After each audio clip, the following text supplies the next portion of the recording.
Zuan kecewa. Aku menyelamatkanmu dan master sektemu, namun orang-orang sektemu ingin aku menyetujui hal lain.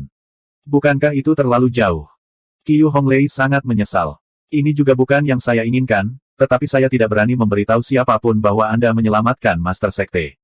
Begitu seseorang tahu, maka rahasia ini memiliki peluang besar untuk bocor. Saya khawatir tentang keselamatan Anda di istana. Petik 2. Zuan tahu bahwa dia telah salah paham padanya. Kamu sudah memikirkan semuanya lebih detail daripada aku. Semakin sedikit orang yang tahu tentang sebuah rahasia, semakin baik. Selain itu, ada banyak faksi di Sekte Iblis, jadi siapa yang tahu apakah mereka akan menjual diri atau tidak. Itulah mengapa tetap tersembunyi adalah pilihan yang bijaksana. Qiu Honglei melanjutkan, saya tidak tahu apakah Master sudah memberitahu Anda, tapi dia naik ke posisinya dengan membersihkan banyak faksi. Sekarang dia terluka parah dan hilang, banyak orang mulai gelisah di sekte tersebut. Itu sebabnya bahkan jika dia memberi perintah, orang-orang ini mungkin masih tidak mendengarkan. Petik 2. Zuan mendengus. Orang-orang sekte Anda benar-benar setia. Qiu Honglei menghela nafas ketika dia mendengar sarkasme dalam suaranya. Loyalitas bukanlah keyakinan kami. Pada akhirnya, yang dipercaya semua orang adalah hukum rimba. Siapapun yang memiliki kekuatan lebih memiliki keputusan terakhir. Masih ada beberapa alasan di balik mengapa dunia luar menyebut kami Sekte Iblis. Zuan berkata, kalau begitu, pembenaran macam apa yang dibutuhkan sektemu untuk bekerja denganku? Qiu Honglei menjelaskan, ada anggota dari semua faksi berbeda yang ditangkap. Jika Anda dapat menyelamatkan mereka, maka mereka pasti akan setuju untuk membantu. Petik 2. Zuan mengerutkan kening. Mengapa orang-orang itu belum mati? Setiap percobaan pembunuhan terhadap permaisuri atau putra mahkota adalah pelanggaran yang dapat dihukum dengan 9 generasi eksekusi. Ada begitu banyak orang yang mengawasi para tahanan ini sekarang. Bagaimana mungkin dia bisa menyelamatkan mereka? Qiu Honglei melanjutkan, saya tahu ini juga sangat sulit, jadi jika Anda benar-benar tidak dapat menyelamatkan mereka, itu sudah cukup jika Anda dapat memberi mereka kematian yang mudah dan mencegah mereka menderita lagi. Meskipun mereka tidak dapat melihat apa yang terjadi, mereka dapat membayangkan penderitaan macam apa yang dialami orang-orang itu di dalam penjara kekaisaran. Baik, itu sesuatu yang bisa saya coba lakukan. Zuan setuju. Yun Jianyu memberinya permintaan serupa sebelumnya. Karena dia bisa mendapatkan bantuan dari 2 orang sekaligus, maka itu lebih dari yang bisa dia minta. Oke, saya akan mendiskusikan hal-hal dengan sekte kami sekarang. Anda harus beristirahat sebentar di sini. Qiu Honglei dengan cepat pergi. Karena pusat operasi Sekte Iblis berada di rumah bordil pemerintah ini, banyak tokoh sekte tingkat tinggi ada di sini. Zuan mengangguk. Tidak masuk akal baginya untuk muncul dalam situasi seperti ini, jadi dia hanya tinggal di sini di dekat jendela karena bosan. Tiba-tiba, dia terkejut melihat sesuatu yang tidak terduga terjadi di bawah. Pipi Chu Yuzhao benar-benar merah, matanya kabur. Dia sudah mabuk. Lihat gadis bodoh ini. Apakah Anda tidak tahu berapa banyak alkohol yang bisa Anda toleransi? Anda datang ke rumah bordil dan menyia-nyiakannya. Qin Guangyuan mengerutkan kening. Yuzhao masih terlalu muda. Dia tidak bisa minum banyak, seperti yang diharapkan. Cheng Gang tertawa dan segera berkata, Nona Suang Yue, Tuan Muda Chu sedang mabuk, jadi tolong bawa dia ke dalam untuk beristirahat. Kamu lebih baik merawatnya dengan baik. Petik 2. Nyonya Suang Yue tersipu. Dia berkata dengan takut-takut, mampu melayani Tuan Muda Chu adalah keberuntunganku. Matanya melirik ke arah Chu Yuzhao dari waktu ke waktu, dengan sempurna menunjukkan pesona femininnya. Jangan sentuh aku. Chu Yuzhao tanpa sadar mendorongnya menjauh. Namun, seluruh tubuhnya lemah karena minum, jadi dia tidak memiliki kekuatan untuk mendorongnya pergi sama sekali. Tuan Muda, saya akan membawa Anda ke dalam untuk beristirahat. Suang Yue berkata dengan suara lembut. Jawab Chu Yuzhao dengan samar. Cheng Gang tercengang oleh kecantikan keduanya saat mereka bersebelahan. Dia bahkan merasa bahwa Chu Yuzhao yang lembut dan cantik sedikit lebih memikat daripada Suang Yue. Dia merasakan gelombang panas melonjak di dalam perutnya. Haruskah saya menyelinap ke ruangan nanti dan bergabung dalam aksi? Dia sudah menjadi pelanggan tetap Suang Yue, jadi dia tidak boleh menolak, kan? Tapi status Tuan Muda Chu ini agak istimewa. Jika berita ini keluar, maka itu akan menjadi sangat merepotkan. Apa-apaan ini? Kenapa aku mengejar seorang pria? Ini semua salah anak ini karena terlalu tampan. Qin Yongde yang sibuk bermain dengan gadis di pelukannya tersentak dari linglungnya. Dia berkata sambil tersenyum, Suang Yue, adik laki-lakiku ini masih belum dewasa. Anda harus lebih lembut dengannya nanti. Petik 2.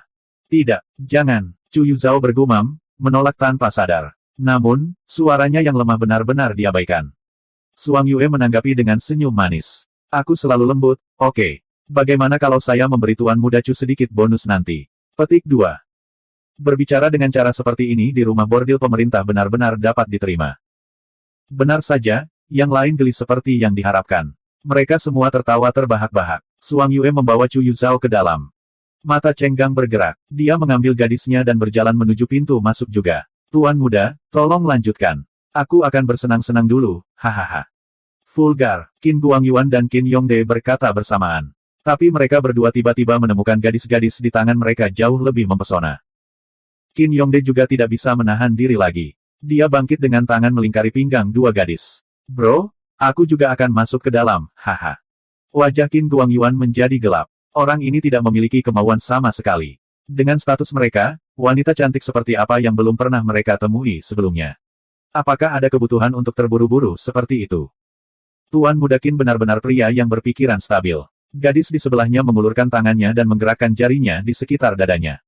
Seluruh tubuh Qin Guangyuan menegang. Ahem, gadis-gadis dari rumah bordil pemerintah ini sangat berbeda. Melonggarkan sesekali juga tidak terlalu buruk. Kemudian, dia dibawa ke sebuah ruangan kecil yang terpencil oleh gadis ini. Suara tempat tidur bergetar dengan cepat terjadi. Zuan, yang diam-diam menonton semua ini, tercengang. Gadis-gadis sekte iblis ini benar-benar hebat dalam apa yang mereka lakukan. Bahkan tuan muda yang berpengalaman ini akhirnya tanpa sadar jatuh ke dalam perangkap mereka. Langkah kaki yang ringan dan lembut terdengar saat ini. Suang Yue tiba di belakangnya. Tuan muda, saya sudah menidurkan Tuan Muda Chu. Haruskah saya mengatur seseorang untuk melayaninya? Petik 2. Chu Yuzhao adalah adik ipar Zuan, jadi dia ingin memintanya untuk memastikan. Tentu saja, tidak mungkin dia melakukannya sendiri. Dia memiliki lebih dari cukup gadis di bawahnya untuk menyelesaikan perbuatannya. Tidak perlu, saya sendiri yang akan menjenguknya. Melayaninya dengan gadis lain. Bukankah masalah cross-dressingnya akan benar-benar terungkap? Dia tidak bisa tidak bertanya, apakah kamu memperhatikan sesuatu aneh tentang tubuhnya? Dia bertanya-tanya apakah terjadi sesuatu ketika Suang Yue membawanya ke dalam. Lagi pula, itu karena dia secara tidak sengaja menyentuhnya sehingga dia menemukan ada sesuatu yang salah. Aneh, Suang Yue bingung. Apa yang Tuan Muda bicarakan? Zuan menghela nafas lega ketika dia melihat bahwa dia tidak memperhatikan apapun. Tidak apa, Anda harus melakukan apa yang perlu Anda lakukan. Aku akan menjaganya. Oke, Suang Yue memiliki ekspresi aneh di wajahnya. Pria ini datang jauh-jauh ke rumah bordil, namun dia tidak peduli dengan keindahan sama sekali dan malah pergi mengunjungi adik iparnya. Jangan bilang dia suka pria. Tapi Tuan Muda Chu memang tampan. Saya mungkin juga tergerak jika saya laki-laki. Dia membawa Zuan menuruni tangga. Tiba-tiba, dia melihat sosok gelap bergegas ke kamar Chu Yuzhao. Ekspresi Zuan berubah dan dia dengan cepat bergegas. Cheng Gang baru saja menyelinap ke ruangan ini. Hah, mengapa Suang Yue tidak ada di sini? Perhatiannya segera beralih ke Chu Yuzhao. Wajahnya lebih cantik daripada ratu pelacur tempat ini. Mulut kecilnya terbuka sedikit, bibir merahnya membuat jantungnya berdebar kencang.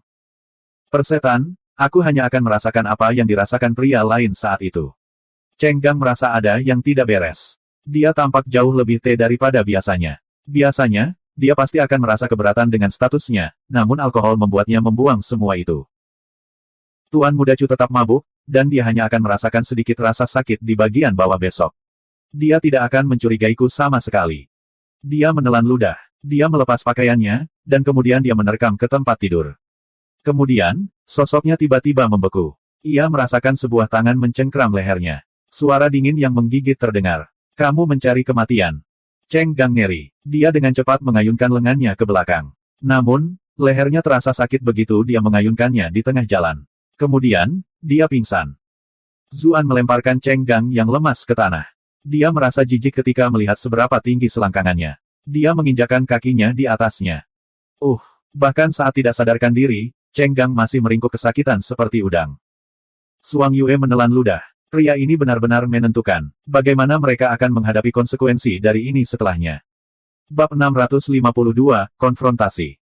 Zuan dengan cepat tiba di samping tempat tidur. Yuzhao. Dia menghela nafas lega ketika dia melihat pakaiannya masih ada. Baru sekarang dia memiliki kesempatan untuk melihatnya dengan hati-hati. Kulitnya putih dengan rona merah muda, bulu matanya panjang dan ikal. Dia tampak seperti boneka yang bagus. Ini terutama benar dengan bibir merah lembabnya yang sedikit terbuka. Saat dia bernapas masuk dan keluar, mereka tampaknya diam-diam menggodanya. Dia tidak bisa menyalahkan Cheng Gang karena menjadi gila. Pria macam apa yang sangat tampan ini? Sementara Zuan memikirkan hal-hal ini dengan ejekan, Chu Yuzhao akhirnya dengan samar membuka matanya. Dia bingung ketika dia melihat bahwa itu adalah Zuan. Suaranya sangat menyenangkan dan lembut. Saudara ipar. Suang Yue merasa merinding di sekujur tubuhnya. Kata-kata pria ini terdengar lebih manis daripada ratu pelacur rumah bordil pemerintah mereka. Apa-apaan? Zuan mencium aroma manis dari mulutnya. Dia mengerutkan kening dan menatap Suang Yue. Anggur macam apa yang kalian sajikan? Suang Yue menjelaskan, ada sedikit obat khusus yang dicampur ke dalam alkohol yang memiliki sifat afrodisiak. Namun, jumlahnya sangat kecil dan tidak akan mempengaruhi rasionalitas seseorang. Saya tidak berharap Cheng Gang menjadi begitu berani hari ini, melakukan ini terhadap seorang pria. Petik 2. Dia berhenti di tengah kalimatnya ketika dia melihat penampilan menawan Chu Yuzhao. Apa-apaan ini? Bahkan seorang wanita akan tergerak untuk melihatnya, apalagi seorang pria. Zuan tiba-tiba menyadari bahwa ini adalah obat yang Qiu Honglei bicarakan sebelumnya, obat yang membuat para pria merasa seperti Suang Yue tidur dengan mereka. Suang Yue memiliki ekspresi khawatir di wajahnya. Tuan muda, status Cheng Gang penting. Bagaimana Anda akan menghadapi situasi ini? Zuan berkata dengan suara mendung, kamu tidak perlu khawatir, aku akan mengurus ini. Anda hanya perlu memberitahu Honglei. Petik 2. Oke, ini adalah apa yang Suang Yue rencanakan untuk dilakukan. Dia dengan cepat pergi setelah mendengar dia mengatakan ini. Kakak, ipar, kenapa kamu ada di sini? Apa aku sedang bermimpi? Chu Yuzhao masih dalam keadaan setengah mabuk. Bermimpi, kamu hampir selesai dikerjakan oleh orang lain dan kamu tidak tahu. Zuan sedikit putus asa. Dia mencoba untuk mendukungnya. Tapi seluruh tubuhnya lemas. Dia jatuh langsung ke pelukannya segera setelah dia menopangnya. Kakak ipar, bagaimana kamu bisa melakukan ini padaku? Aku akan memberitahu kakak. Jangan. Chu Yuzhao berbaring di pelukannya, matanya berputar-putar. Pipinya tampak terbakar. Zuan. Dia bingung. Apakah dia masih bermimpi? Dia dengan tidak sabar membanting telapak tangannya ke bawah.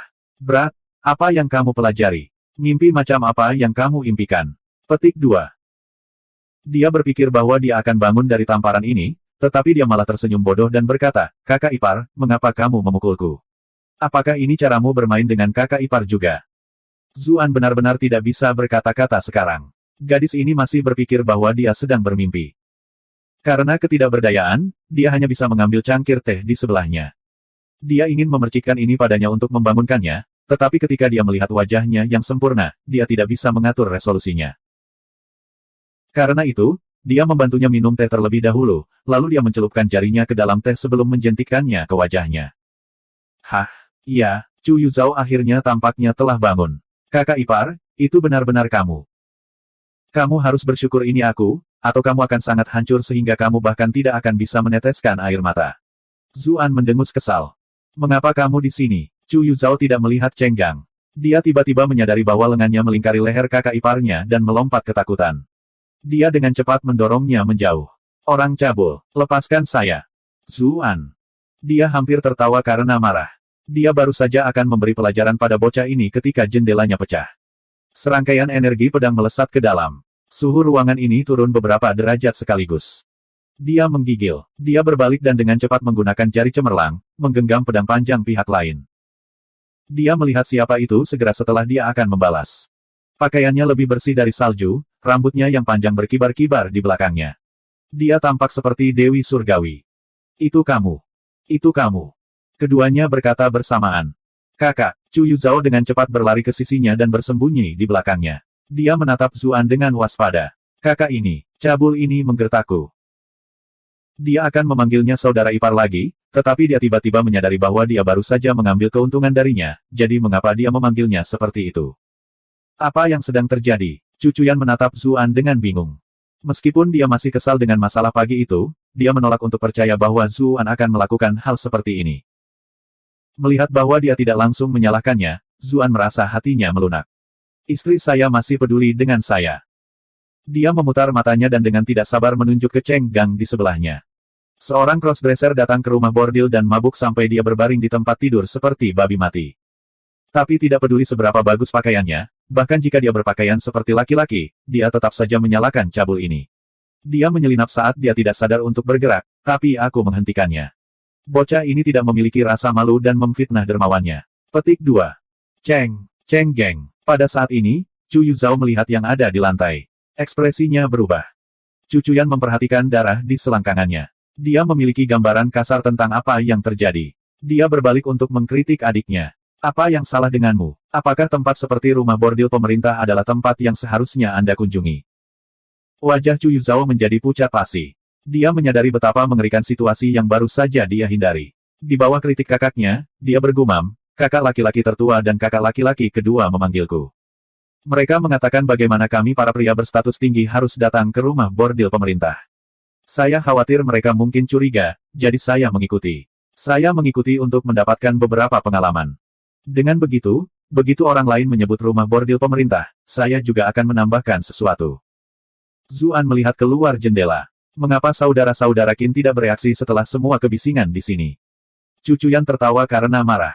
Bahkan jika kamu khawatir akan ketahuan, kamu seharusnya tidak datang ke rumah bordil pemerintah.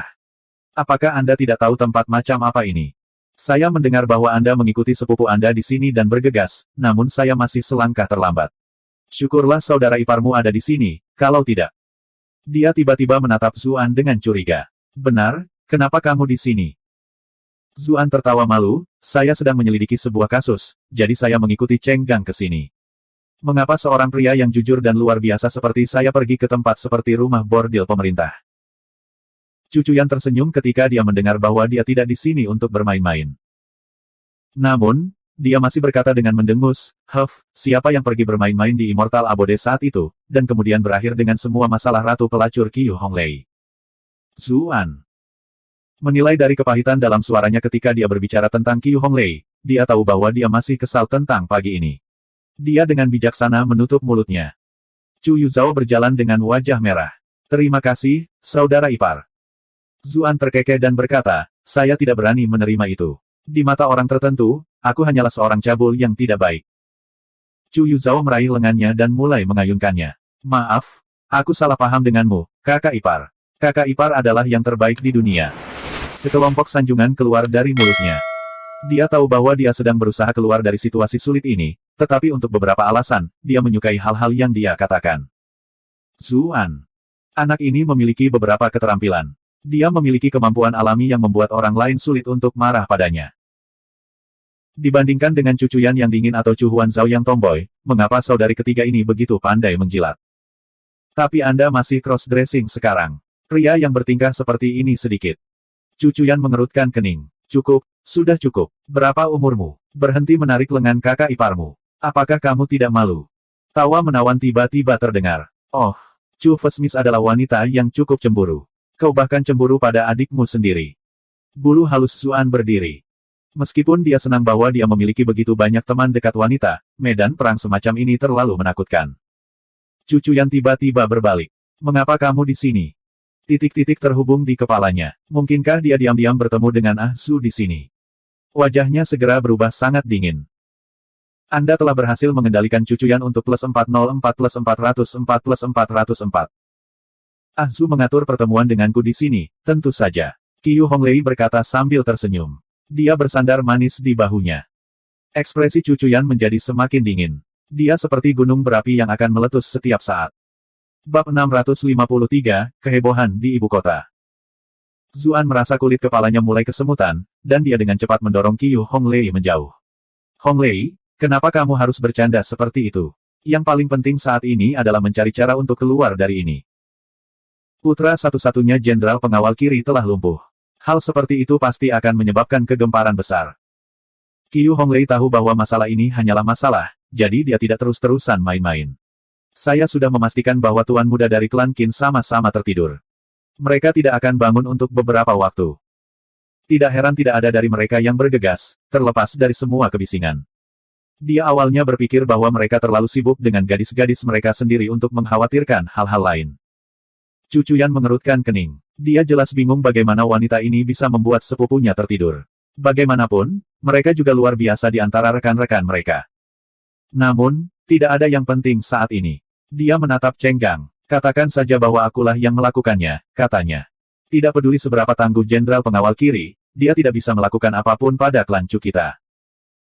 Klan Chu adalah pangkat seorang duke yang telah diturunkan dari generasi ke generasi. Mereka adalah kekuatan besar di kota Bright Moon, dan memiliki pasukan sendiri. Mereka tidak perlu takut pada jenderal pengawal kiri. Zuan masih mempertimbangkan pro dan kontra dari hal ini ketika Qiu Honglei berkata sambil mencibir, selalu ada desas-desus bahwa nona pertama Chu sangat cerdas, tetapi sepertinya itu tidak terjadi padaku. Ekspresi Chu Chuyan dingin beberapa derajat. Bicaralah dengan benar jika kamu memiliki sesuatu untuk dikatakan. Berhenti berbicara dalam lingkaran. Petik 2. Apakah nona pertama Chu lupa tempat macam apa ini? Kata Qiu Honglei, ini rumah bordil pemerintah. Jika berita bahwa Cheng Gang dilumpuhkan olehmu di rumah bordil pemerintah tersebar, bukankah reputasimu akan hancur? Wajah Chu Chuyan memucat. Dia sadar bahwa, jika mereka mengumumkan hal seperti itu, segala macam rumor akan mulai berterbangan. Siapapun yang tidak tahu lebih baik secara tidak sadar akan percaya bahwa dia telah dipermalukan oleh Cheng Gang di rumah bordil pemerintah, dan bahwa dia telah menyerang dengan marah. Terima kasih atas pengingatnya, katanya dengan enggan. Terlepas dari perbedaan mereka, dia masih berterima kasih kepada Qiu Honglei karena menunjukkan hal ini. Qiu Honglei tertawa lembut. Tidak perlu berterima kasih padaku. Saya hanya tidak ingin Ah Su dibiarkan patah hati. Chu Chuyan menggertakkan giginya karena kesal. Pendapatnya tentang wanita ini telah sedikit berubah, tetapi dia tidak berharap Vixen ini masih begitu menyebalkan. Zuan merenungkan masalah ini untuk sementara waktu. Anggap saja Yu Zhao lah yang melakukan ini. Bagaimanapun, dia adalah pria, jadi kita tidak perlu takut akan rumor liar. Selain itu, mengingat statusnya di klan Qin, mereka pasti akan melindunginya dari dampak apapun, jadi Cheng Xiong tidak akan bisa membalas dendam. Petik 2. Ada satu alasan lain mengapa dia menyarankan ini. Ini akan menciptakan keretakan antara Cheng Xiong dan klan Qin, atau setidaknya, membuat jarak di antara mereka.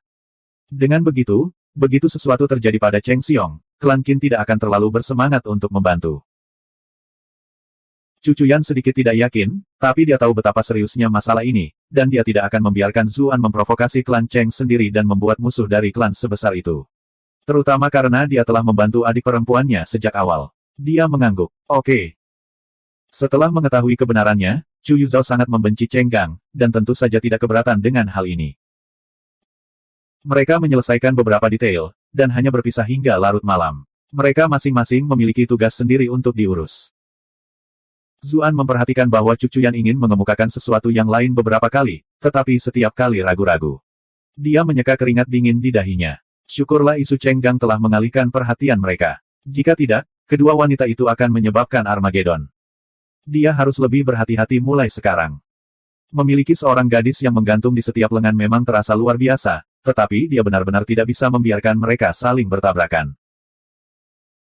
Begitu dia kembali ke Istana Kekaisaran, dia memanggil utusan token perak dan perunggu yang ditugaskan sementara oleh Zuxi Cixin kepadanya, dan memberi mereka berbagai perintah. Keesokan paginya, berita yang sama sedang dibahas di seluruh ibu kota. Jika ada Twitter di dunia ini, berita ini akan menjadi topik trending nomor 1. Malam sebelumnya, putra satu-satunya jenderal pengawal kiri, Cheng Gang, dilumpuhkan di rumah bordil pemerintah. Jenderal pengawal kiri adalah seorang jenderal berpangkat tinggi. Tidak hanya dia bertanggung jawab atas penjaga kekaisaran di dalam istana, posisinya juga penting. Cheng Gang adalah salah satu orang paling menonjol dari generasinya di ibu kota. Ketika seseorang seperti itu lumpuh, bagaimana mungkin itu tidak menimbulkan kegemparan? Semua orang berasumsi bahwa jenderal pengawal kiri akan meledak dalam kemarahan dan dengan kejam menebas orang yang bertanggung jawab. Bagaimanapun, Cheng Gang adalah putra satu-satunya, dan dia biasanya menyayanginya. Siapapun yang memotong garis keturunannya dengan cara seperti itu pasti akan menimbulkan murka penuh. Anehnya, Cheng Xiong tetap diam, dan tidak mengamuk. Para pejabat di Istana Kekaisaran merasakan ada sesuatu yang salah, dan mereka semua mulai menyelidiki masalah ini secara pribadi. Di dunia ini, tidak ada dinding yang kedap suara. Tak lama kemudian, mereka menemukan bahwa Cheng Gang tidak pergi ke rumah bordil pemerintah sendirian. Dia telah pergi dengan tuan muda dari klan Qin. Mungkinkah tuan muda dari klan Qin telah melakukan ini? Ini adalah rumah bordil yang sedang kita bicarakan. Mereka mungkin bertengkar karena seorang gadis. Tidak heran Cheng Xiong tidak berani membalas dendam. Klan Qin jauh lebih kuat dari klan Cheng. Di masa lalu, Cheng Xiong bahkan adalah bawahan penatua Qin.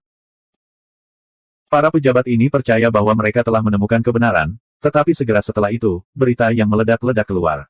Ternyata Cheng Gang telah tergila-gila, dan benar-benar mengejar tuan muda klan Chu.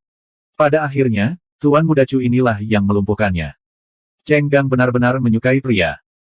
Bukankah aku sudah menyebutkan sebelumnya bahwa Cheng Xiong terus menatap pantatku? Sepertinya seluruh keluarga mereka seperti ini. Kenapa kamu tidak melihat ke cermin sesekali? Tuan Muda Chu sangat tampan. Tidak heran Cheng Gang tidak bisa mengendalikan dirinya sendiri. Nona pertama Chu adalah dewi yang diakui publik, dan adik laki-lakinya juga sangat luar biasa. Jika seseorang dapat merenggut kedua saudara kandung ini, bukankah mereka akan hidup di surga setiap hari? Chu Yuzhao tidak pernah menyangka bahwa dia akan menjadi terkenal dengan cara ini. Di masa lalu, hanya tuan muda di ibu kota yang tahu tentang daya tarik alaminya. Sekarang, semua orang di ibu kota penasaran seperti apa penampilannya. Mereka penasaran siapa yang bisa membuat Cheng Gang kehilangan akal sehatnya dan mengejar seorang pria. Sampai tingkat tertentu, daya tariknya, seperti yang disebutkan dalam rumor tentang dirinya, bahkan melampaui kakak perempuannya. Ini semua salah kakak ipar bodoh itu. Bagaimana saya bisa keluar mulai sekarang? Kata Chu Yuzhao, menghentakkan kakinya kesal. Dia sangat malu dengan desas-desus ini bahwa rumah itu akan runtuh karena semua injakannya. Cucuyan menahan keinginannya untuk tertawa dan berkata, ini salahmu karena pergi ke tempat seperti itu. Ini bukan tempat Anda seharusnya berada. Jika saudara iparmu tidak menyelamatkanmu, kamu akan berada dalam situasi yang jauh lebih mengerikan sekarang. Wajah Chu Yuzhao memerah. Kamu benar, tapi, bagaimana aku bisa bertemu seseorang di masa depan? Dia benar-benar menderita kematian sosial. Bahkan Murong Qinghe memandangnya dengan aneh. Dia tidak bisa menahannya lagi. Ini sangat menyebalkan. Dia melompat ke tempat tidur dan menarik selimut menutupi dirinya, seolah bersembunyi di sana adalah satu-satunya cara untuk menghindari rasa malunya. Cucuyan tidak bisa menahan tawa ketika dia melihatnya berguling di tempat tidurnya. Dia melihat keluar jendela, ingin tahu apa yang akan dilakukan Zuan mulai sekarang. Tidak butuh waktu lama baginya untuk mengetahuinya. Begitu pengadilan kekaisaran mengetahui masalah ini, mereka mengirim penguasa kota untuk mengawasi kasus ini. Lagi pula, mengingat status khusus korban, masalah itu menuntut penjelasan yang tepat. Tuan kota ditempatkan di tempat yang sangat sulit. Di satu sisi adalah putra satu-satunya jenderal pengawal kiri, sementara di sisi lain adalah pewaris 3 adipati negara bagian. Apa yang harus dia lakukan? Dia juga sangat tidak berdaya. Namun, dia adalah seseorang yang bertahan di tempat seperti ibu kota, yang dipenuhi dengan pemain kuat, dengan menjadi fleksibel. Dia dengan cepat memikirkan sesuatu. Jika dia tidak mampu menyinggung klan Qin atau klan Chu, lalu bisakah dia melakukan sesuatu tentang rumah bordil pemerintah? Karena itu, dia memerintahkan polisinya untuk menangkap ratu pelacur dan semua gadis lain yang terlibat, berniat untuk menyalahkan mereka. Dengan begitu, dia bisa menyelesaikan kasus ini, dan meninggalkan jalan keluar bagi kedua belah pihak. Adapun gadis-gadis dari rumah bordil pemerintah, kepolosan atau kesalahan mereka tidak menjadi masalah bagi para pejabat tinggi ini. Harus melayani di rumah bordil pemerintah sudah cukup menyedihkan. Bahkan mungkin membantu mereka dengan mengirim mereka dalam perjalanan lebih awal, sehingga mereka dapat bereinkarnasi dan hidup dengan baik di kehidupan selanjutnya. Sayangnya, meskipun rencana ini tampak masuk akal, ada perkembangan yang tidak terduga. Ketika polisi tiba, Ratu Pelacur Leng Xuang Yue tidak bisa ditemukan. Bahkan gadis-gadis yang pernah bertugas di kediaman itu telah pergi. Yang lebih aneh lagi adalah fakta bahwa banyak barang di dalam kediaman telah sengaja dihancurkan, seolah-olah mereka mencoba menyembunyikan beberapa rahasia. Para polisi segera memusatkan perhatian penuh pada kasus ini, dan akhirnya menemukan petunjuk dalam bentuk surat yang setengah terbakar. Agaknya, orang-orang yang melarikan diri terlalu terburu-buru, dan tidak punya waktu untuk memverifikasi bahwa semuanya telah dihancurkan. Ketika mereka memeriksa isinya, mereka menemukan bahwa orang-orang ini tampaknya terkait dengan para pembunuh yang telah menyerang istana beberapa hari yang lalu. Mereka dengan cepat melaporkan hal ini kepada penguasa kota. Tuan kota segera menyadari bahwa dia memiliki kasus besar di tangannya, dan dengan cepat melaporkan temuannya ke pengadilan kekaisaran. Seluruh pengadilan gusar ketika mereka mengetahui hal ini. Kaisar sangat marah, dan memerintahkan utusan bordir untuk menyelidiki masalah ini sepenuhnya. Bab 654, bersedia bahkan menjual sendiri. Utusan bordir cukup kesal untuk memulai setelah menjadi sasaran Cheng Xiong. Bagaimana mereka bisa membiarkan kesempatan ini pergi? Segera setelah itu, utusan bordir menangkap Cheng Gang.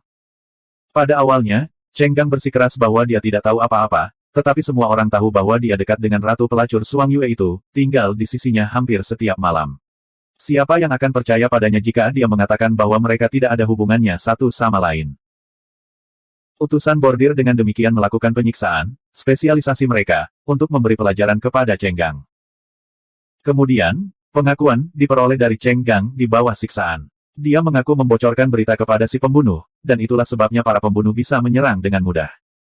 Zuxi Cixin belum melepaskan mereka. Dia melanjutkan penyelidikannya. Segera setelah itu, dia menemukan bahwa Cheng Xiong adalah orang yang menghasut semua ini, bahwa dia sudah dibeli oleh para pembunuh. Zuan mendecakkan lidahnya heran ketika dia mendengar semua ini. Orang ini cukup kejam. Cheng Xiong menargetkan utusan bordir, dan sekarang, dia membalas dendam 10 kali lipat. Memiliki sekutu seperti ini memberinya rasa damai yang aneh. Tentu saja, memiliki tipe orang seperti ini sebagai musuh akan sangat memusingkan. Cheng Xing terkejut dan marah, namun dia tidak bisa mengganggu penyelidikan utusan bordir sama sekali. Karena itu, dia segera mulai menghubungi semua koneksinya.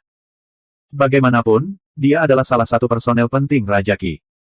Meskipun saudara-saudara klan Qin cukup kesal dengan apa yang terjadi di rumah bordil pemerintah, mereka tidak bisa membiarkan Zuxi Cixin menyakiti Raja Qi. Dengan demikian, faksi Raja Qi juga bangkit. Banyak orang mengangkat dendam antara Cheng Xiong dan utusan bordir, mengatakan bahwa membiarkan mereka menyelidiki masalah ini akan mengganggu keadilan publik. Di pengadilan, faksi Raja Qi dan pihak putra mahkota semuanya membaca kutipan dari klasik satu demi satu. Mereka jelas berada di ambang mengutuk satu sama lain ke neraka, namun mereka masih tidak mengucapkan kata-kata kotor. Itu benar-benar sangat mengesankan. Kemudian, bahkan Kaisar sangat tertekan di bawah semua kebisingan. Karena itu, dia memerintahkan Komandan Kehakiman dan Keamanan untuk menyelidiki kasus ini bersama utusan bordir, sehingga melibatkan 3 departemen. Komandan Kehakiman adalah salah satu dari 9 menteri yang bertanggung jawab atas hukuman dan penjara, struktur peradilan tertinggi dari otoritas pusat. Ini mirip dengan Mahkamah Agung Dunia kemudian. Petugas keamanan bertanggung jawab atas keamanan publik ibu kota, sehingga mereka mengabaikan ibu kota dan pejabat daerah sekitarnya. Ini setara dengan Kementerian Keamanan Publik Dunia, Kantor Kejaksaan, Komisi Inspeksi Disiplin, dan organisasi serupa lainnya. Sementara itu, utusan bordir adalah organisasi rahasia keluarga kerajaan, setara dengan penjaga seragam bordir dan Biro Timur Tiongkok kuno yang terkenal. Ketiga kelompok ini sekarang bekerja sama. Ini adalah sesuatu yang belum pernah terlihat sebelumnya. Komandan Kehakiman dengan cepat mengambil Cheng Gang. Mereka tidak seperti utusan bordir dengan interogasi mereka dengan siksaan, tetapi lebih ramah. Mereka tidak hanya merawat Cheng Gang, mereka bahkan membawakannya makanan dan minuman. Mengabaikan segalanya, Komandan Kehakiman Jiang Boyang berada di bawah faksi Raja Qi. Segera setelah itu, Komandan Kehakiman membatalkan keputusan utusan bordir. Lebih jauh lagi, mereka mengkritik utusan bordir karena memeras pengakuan atas dendam pribadi mereka. Zuxi Cixin jelas mengklaim bahwa ini adalah fitnah. Pada saat yang sama, dia membalas, mengklaim bahwa mereka bersekongkol untuk kepentingan pribadi, karena Cheng Xiong sering membengkokkan hukum demi kepentingan mereka. Kedua faksi ini memulai bentrokan besar lainnya di pengadilan. Yang terjadi selanjutnya adalah penyelidikan dari petugas keamanan. Semuanya dipindahkan dari Komandan Kehakiman ke petugas keamanan. Cheng Gang jatuh dari surga ke neraka lagi. Setelah tinggal dengan Komandan Kehakiman selama beberapa hari dan dirawat dengan semua jenis obat-obatan, luka-lukanya dari utusan bordir sudah cukup banyak sembuh. Namun sesampainya di tempat petugas keamanan, ia langsung dipukul begitu sampai. Luka yang telah berkeropang kembali terbuka. Dia berteriak minta ampun. Setelah pengalamannya yang seperti neraka dengan utusan bordir, dia tahu bahwa menggertakkan giginya dan menahan rasa sakit sama sekali tidak berguna. Dia masih harus berbicara pada akhirnya. Satu-satunya perbedaan adalah apakah dia akan mengaku setelah dia tidak tahan lagi, atau menyelamatkan dirinya dari rasa sakit. Karena itu, petugas keamanan dengan cepat memperoleh pengakuan lisan bahwa dia berkolusi dengan para pembunuh, dan dia bertindak di bawah dorongan ayahnya. Fraksi Raja Qi terkejut dan marah. Bagaimanapun, petugas keamanan dulunya adalah salah satu dari anak buah mereka, tetapi upaya pembunuhan terhadap Zuan ketika dia pertama kali memasuki istana membuat dia kehilangan peran ini. Petugas keamanan sebelumnya dipindahkan ke posisi supervisor petugas. Petugas keamanan yang baru diangkat adalah Cao Xing, ayah dari guru kecil putra mahkota, jadi dia pasti berada di pihak putra mahkota. Sekarang dia diberi kesempatan ini, dia pasti akan memanfaatkannya sepenuhnya. Namun, masih ada beberapa murontong, bawahan masa lalu petugas keamanan di sana. Segera setelah itu, ada orang yang mencela penyelidikan Cao Xing sebagai pengakuan yang diperoleh dari penyiksaan. Pengadilan dengan demikian memasuki kegemparan lain. Setelah mendengarkan penjelasan Zuan tentang apa yang terjadi selama periode ini, Yun Jianyu yang berambut panjang berjalan ke jendela dan menatap ke arah ruang singgahsana yang jauh. Ada seringai di wajahnya. Para pejabat pengadilan itu semua berbicara tentang kasih sayang, tugas, kepatutan, dan integritas, namun mereka semua bertindak di bawah kepentingan egois. Kekacauan seperti itu suatu hari akan menyebabkan bencana. Petik 2. Zuan berkata, dengan kaisar yang paling berkuasa mengawasi mereka, bencana macam apa yang bisa terjadi bahkan jika orang-orang ini berdebat. Yun Jianyu berkata dengan suara yang dalam, tapi kaisar masih akan binasa suatu hari nanti. Zuan terkejut. Dia bertanya, bagaimana kamu begitu yakin? Yun Jianyu menjawab, selalu ada desas-desus bahwa kaisar terluka parah dari pertempurannya melawan Kaisar Qin, sampai-sampai menurunkan umurnya. Namun, tidak ada yang tahu apakah ini nyata atau tidak. Ketika saya melawannya, saya menjadi yakin bahwa dia memang terluka. Tapi itu apa? Hanya sepersekian detik. Zuan tidak bisa menahan diri untuk tidak mengatakannya dengan ejekan. Anda telah berhasil mengendalikan Yun Jianyu untuk plus 444 plus 444 plus 444. Yun Jianyu memberinya tatapan kesal. Kenapa pria ini terkadang sangat menyebalkan? Beberapa saat kemudian, dia berkata dengan kesal, dengan kultivasi kaisar, saya tidak akan bisa lolos jika dia tidak terluka. Zuan terkejut. Kamu sudah menjadi Grandmaster, tetapi kamu bahkan tidak bisa lolos. Apakah perbedaannya begitu besar? Mengapa mereka memanggilnya Earth Immortal? Sampai tingkat tertentu, dia sudah setengah abadi. Bagi kita semua, bahkan yang terbaik pun masih fana. Jelas ada perbedaan besar. Nada bicara Yun Jianyu membawa sedikit ketidakberdayaan. Pada saat yang sama, matanya penuh kerinduan terhadap alam kultivasi itu. Dia tersentak dari linglung beberapa saat kemudian dan menatap Zuan dengan penuh arti. Syukurlah, Sutra Phoenix Nirvana Anda tidak dapat memberinya keabadian sejati, atau jika kaisar tidak mati, maka orang-orang seperti kita tidak akan pernah memiliki kesempatan untuk bangkit. Zuan tahu bahwa dia masih berusaha mendapatkan informasi darinya.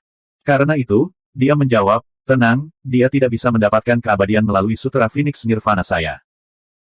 Tentu saja, apakah dia bisa mendapatkannya sendiri atau tidak adalah cerita yang berbeda. Yun Jianyu menghela nafas lega ketika dia mendapatkan konfirmasinya lagi. Zuan tiba-tiba menyadari sesuatu. Apakah kaisar akan mati atau tidak bukanlah sesuatu yang harus dia khawatirkan. Yang harus dia fokuskan adalah kasus Cheng Gang. Ngomong-ngomong, meskipun ayah Cheng Gang telah dinyatakan bersalah oleh utusan bordir dan petugas keamanan, Komandan Kehakiman akan bersikeras bahwa tidak ada kejahatan. Meskipun Cheng Xiong telah ditahan, dengan kebuntuan ini, bukankah kita masih kehilangan bukti yang penting dan menentukan? Terus terang, pembalasannya terhadap Cheng Xiong sudah dilakukan dengan sangat sukses. Dia hampir seketika menjatuhkan jenderal pengawal kiri yang mulia dan melemparkannya ke penjara. Namun, faksi Raja Qi memiliki kekuatan besar, jadi dia tidak tahu apakah Cheng Xiong benar-benar akan dinyatakan bersalah pada akhirnya. Senyum misterius muncul di mata Yun Jianyu. Saya tidak berpikir itu sesuatu yang sulit sama sekali. Zuan mendengarkan dengan telinga tertusuk. Dia menjadi tidak sabar ketika dia melihat bagaimana dia dengan sengaja membuatnya tegang. Kakak Sekte Master, tolong beritahu saya. Aku sekarat karena ketegangan. Ketika dia melihat betapa gugupnya dia, Yun Jianyu merasa sedikit lebih nyaman. Dia terlalu menderita selama hari-hari ini bersamanya, diombang-ambingkan sampai bahkan cara berpikirnya sangat berubah. Apakah kamu lupa tentang orang-orang dari Sekte Suci yang ditangkap?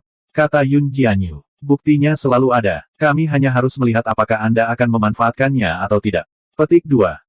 Zuan merasa seolah-olah aliran listrik mengalir di kepalanya. Dia baru saja akan menangkapnya, namun sepertinya itu lewat. Jadi, dia hanya bisa bertanya pada Yun Jianyu. Saya harap kakak Sekte Master dapat memberi saya ajaran Anda.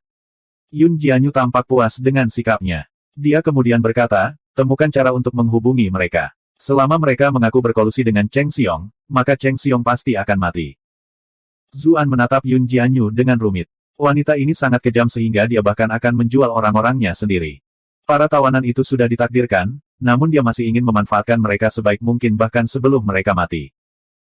Bab 655, Perangkap Madu Pria. Tetapi meskipun dia memikirkan ini, Zuan masih berkata, tetapi mengapa orang-orang itu mendengarkan saya? Saya tidak bisa hanya memberitahu mereka tentang hubungan di antara kami. Petik 2. Setelah menjadi sasaran Cheng Xiong, dia mengerti bahwa ada terlalu banyak orang pintar di ibu kota. Sedikit kelemahan akan dengan mudah mengakibatkan malapetakannya. Zuxi Cixin saat ini sedang mencari Yun Jianyu, dan Kaisar juga sangat peduli tentang ini. Dia tidak ingin membawa bencana ke dirinya sendiri. Selain itu, dia tidak bisa mengunjungi tawanan Sekte Iblis dengan statusnya sebagai utusan bordir. Satu-satunya yang tahu tentang identitas ini adalah Yun Jianyu dan Qiyu Honglei. Dia bisa mempercayai mereka, tetapi dia tidak berani mengambil risiko ini dengan orang lain di Sekte Iblis. Kamu tidak perlu mengekspos hubungan kita. Yun Jianyu terdiam beberapa saat sebelum berkata, kamu bisa bertemu mereka dengan identitas aslimu. Katakan bahwa Honglei mempercayakan Anda tugas menyelamatkan mereka. Mereka akan mempercayaimu. Mengapa? Zuan terkejut. Yun Jianyu berkata, ada beberapa di antara para tawanan yang akan mengenalimu, misalnya, Api Soliter. Dia bahkan menangkapmu sebelumnya dalam perjalanan ke ibu kota. Jadi itu orangnya. Zuan memiliki kesan tentang dia. Saat itu, Solitary Eight itu cukup kuat ketika mereka datang untuk menangkapnya. Sayangnya, kemudian Solitary Ice dibunuh oleh Mosquito Taoist, dan sekarang Solitary Fire juga menjadi tawanan. Dia tidak tahu bagaimana keadaan orang lain sekarang. Yun Jianyu melanjutkan, ada satu orang lain yang mungkin pernah kamu temui sebelumnya di Bright Moon City. Kakak senior Honglei, Gu Yuyi, sepertinya dia juga telah ditangkap.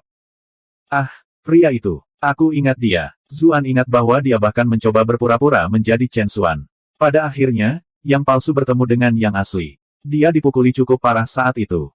Dia adalah muridmu juga. Sepertinya kamu tidak pandai memilih murid. Untuk beberapa alasan, Zuan merasa agak kesal. Mengapa kecantikan yang luar biasa seperti itu menerima seorang murid laki-laki?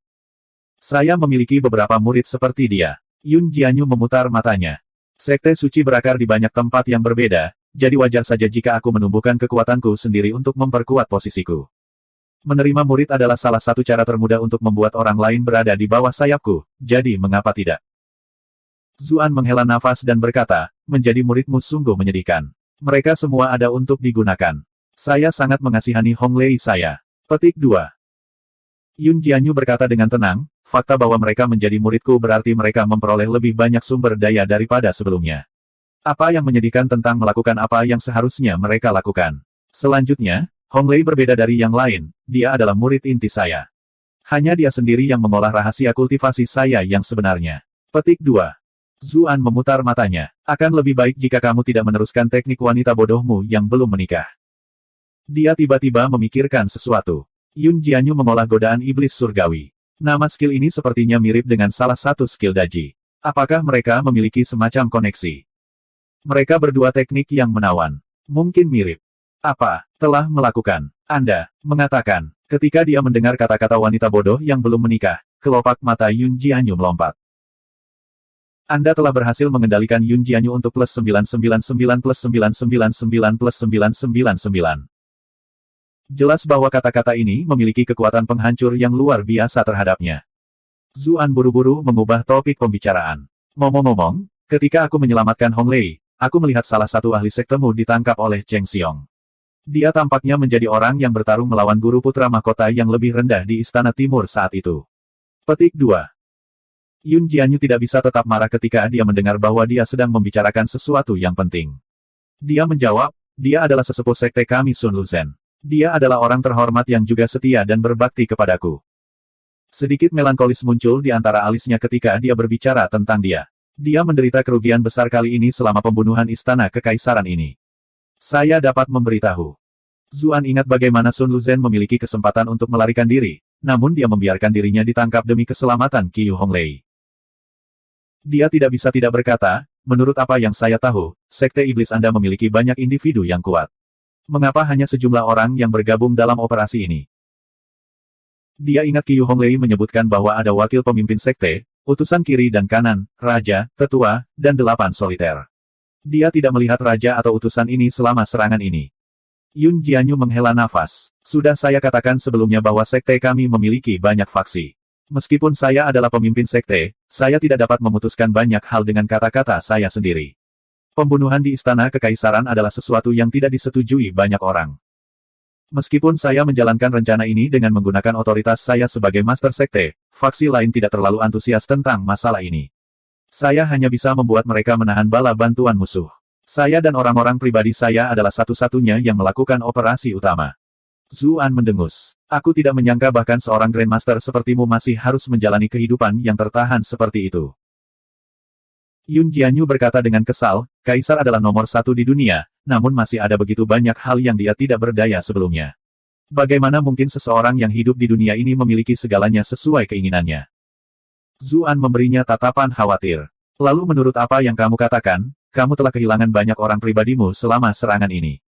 Anda terluka parah sekarang juga. Bagaimana Anda masih akan tetap sebagai Master Sekte? Petik 2. Yun Jianyu berkata dengan bangga, selama saya tidak mati, sekte lainnya tidak memiliki kesempatan untuk memanjat saya. Zuan berpikir dalam hati, mengapa kamu memasang bendera untuk dirimu sendiri? Bagaimana jika seluruh sekte menentang Anda ketika Anda kembali dan Anda menjadi nol? Saya tidak benar-benar ingin melihat itu terjadi. Tetapi setelah memikirkannya, dia menyadari bahwa kultivasinya masih tinggi. Dia memang merasakan ketakutan yang tidak berdasar. Perhatiannya beralih ke kasus itu. Ada hal lain yang mengganggu untuk dikhawatirkan. Pembunuh yang ditangkap semuanya ada di tangan Jenderal Penjaga Kanan Guozi. Aku bahkan mungkin tidak bisa bertemu dengan mereka. Yun Jianyu mendengus. Bukankah hubunganmu dengan Putri Mahkota cukup baik? Hanya merayu dia dan mulai dari sisi itu. Cheng Xiong berada di bawah faksi Raja Qi, jadi kamu bukan satu-satunya yang ingin menyingkirkannya. Zuan terkejut. Dia terkekeh dan berkata, Kakak Sekte Master, dengan betapa cerdas dan bijaksananya Anda, saya tidak berpikir pria manapun yang menikahi Anda akan berani mengejar gadis lain. Kalahkan. Aku akan mengobati lukaku. Yun Jianyu mengusirnya dengan ekspresi kesal. Jika ada orang lain yang mengatakan ini padanya, mereka pasti sudah mati. Sayangnya, setelah tinggal di sekitar bocah ini akhir-akhir ini, dia secara bertahap mulai terbiasa dengan cara bercandanya yang terus-menerus. Dia masih memiliki harga dirinya sebagai senior, jadi dia tidak bisa membunuhnya. Karena itu, dia hanya bisa mengusirnya. Zuan meninggalkan halaman sambil tersenyum. Dia tidak mencari Putri Mahkota dengan identitasnya sebagai token emas 11 seperti yang dia sarankan, melainkan berubah menjadi pakaian sekretaris putra mahkotanya. Dia tiba di Istana Timur. Tutor putra mahkota yang lebih rendah masih terluka dan tidak bisa mengadakan kelas. Putra mahkota besar yang gemuk dengan senang hati bermain-main dengan Kasim yang lebih rendah. Setelah memberi mereka pandangan, dia memutuskan untuk mencari putri mahkota. Dia menyatakan siapa dia dan berjalan masuk. Dia melihat putri mahkota menopang wajahnya dengan tangannya dan saat ini menatap kosong keluar jendela. Saat angin sepoi-sepoi bertiup dari jendela, dia sepertinya bisa samar-samar melihat bulu matanya yang halus. Zuan menghela nafas. Mungkin melelahkan baginya untuk memiliki tipe suami seperti itu. Dia mengeluarkan batuk ringan untuk mengumumkan kedatangannya. Putri mahkota tersentak dari linglungnya. Tangannya disilangkan di depan dan dia menegakkan punggungnya. Dia memulihkan penampilan bermartabatnya yang biasa. Apa itu? Zuan menatap para pelayan dan Kasim di sekitarnya dengan bingung. Aku punya sesuatu yang penting untuk didiskusikan dengan Putri Mahkota sendirian. Putri Mahkota mengerutkan kening. Namun, pintu itu masih terbuka. Tidak mungkin Putri Mahkota bisa berbicara dengan pria lain sendirian dengan aturan istana. Aku benar-benar memiliki sesuatu yang penting untuk dikatakan kepada Putri Mahkota. Zuan mengambil beberapa langkah lebih dekat, karena masalah ini benar-benar tidak dapat didengar oleh orang lain. Putri Mahkota menjadi sedikit tidak senang. Apa yang sedang kamu lakukan? Tetap di sana dan bicara. Wanita ini cukup berhati-hati terhadap orang lain. Zuan berkata, apakah Putri Mahkota tahu tentang kehebohan baru-baru ini atas kasus Cheng Xiong? Bab 656, Pengakuan. Putri Mahkota memberinya pandangan. Bahkan jika kamu mengatakan itu gempar, bagaimana mungkin aku tidak tahu? Zuan menggunakan kesempatan ini untuk bertanya, lalu apakah Putri Mahkota merasa bahwa Cheng Xiong dapat dihukum? Putri Mahkota selalu memperhatikan masalah ini. Bagaimanapun, sampai tingkat tertentu, ini mempengaruhi pertempuran antara Putra Mahkota dan Raja Qi. Dia tetap diam sejenak, tetapi dia masih menggelengkan kepalanya dengan ringan pada akhirnya. Meskipun utusan bordir dan petugas keamanan telah menganggapnya bersalah, Komandan Kehakiman dengan tegas percaya bahwa dia adalah korban yang dijebak. Tidak ada cukup bukti juga. Mereka hanya bisa menyatakan Cheng Gang bersalah paling banyak dan tidak bisa menjatuhkan Cheng Xiong. Petik 2. Faksi Raja Qi sangat kuat. Mereka memiliki klan Qin sebagai kepala militer, asisten rahasia kiri sekretariat Kekaisaran Yu Xuanchong, direktur sekretariat Lian Yu, kepala ajudan Pei Zheng, dan banyak lagi tokoh besar yang memimpin peran penting mereka masing-masing. Mereka bahkan memiliki pendukung yang lebih tua dengan kedudukan moral yang luar biasa dan reputasi dari klan Kekaisaran yang mendukung mereka. Bagaimana mereka bisa membiarkan Cheng Xiong mereka dituduh secara salah? Meskipun ayahnya menghubungi klan Liu, klan Meng, Raja Liang, dan banyak lainnya di pengadilan, anak buah mereka melawan dengan sengit, mereka masih tidak bisa menghukum Cheng Xiong. Murong Tong dipindahkan dari posisi vitalnya sebagai petugas keamanan, yang telah membuat faksi Raja Qi menderita pukulan keras. Bagaimana mereka bisa melihat jenderal pengawal kiri mereka dipindahkan juga? Itulah mengapa hanya Cheng Gang yang akan dihukum. Ini sudah merupakan konsensus yang dicapai oleh faksi Putra Mahkota. Dia menjadi kesal ketika dia memikirkan hal ini. Dia berkata dengan kesal, mengapa kamu bertanya tentang hal-hal ini? Zuan tersenyum dan berkata, apakah Putri Mahkota ingin Cheng Xiong bersalah, atau Anda ingin dia tidak bersalah? Ekspresi Putri Mahkota tenggelam. Untuk apa kamu berbelit-belit? Apakah menteri penting seperti Jenderal Cheng bersalah atau tidak akan diputuskan oleh pengadilan? Apa hubungannya denganku? Zuan menghela nafas. Terserah, saya pikir Putri Mahkota ingin menghukum Cheng Xiong atas kejahatannya, jadi saya punya cara yang baik. Sekarang, sepertinya aku terlalu memikirkannya. Dia berjalan keluar setelah mengatakan ini. Ekspresi Putri Mahkota berubah ketika dia melihat sosok belakangnya.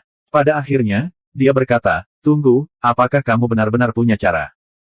Zuan berhenti. Dia berbalik untuk melihatnya. Apakah Putri Mahkota merasa bahwa aku akan membuang waktuku di sini dan bercanda tentang masalah seperti ini? Putri Mahkota mengerutkan kening. Meskipun dia menemukan pria ini menjengkelkan, dia jelas bukan orang bodoh seperti Putra Mahkota. Memang tidak mungkin baginya untuk melakukan sesuatu yang begitu tidak berarti. Namun, dia masih memiliki keraguan. Kenapa kamu mau membantuku? Zuan berkata sambil tertawa, bagaimana jika aku mengatakan itu karena Putri Mahkota cantik? Ekspresi Putri Mahkota segera berubah. Apakah kamu tahu bahwa kamu telah melakukan kejahatan besar yang tidak menghormati? Anda telah berhasil mengendalikan Bilinglong untuk plus 700 poin kemarahan.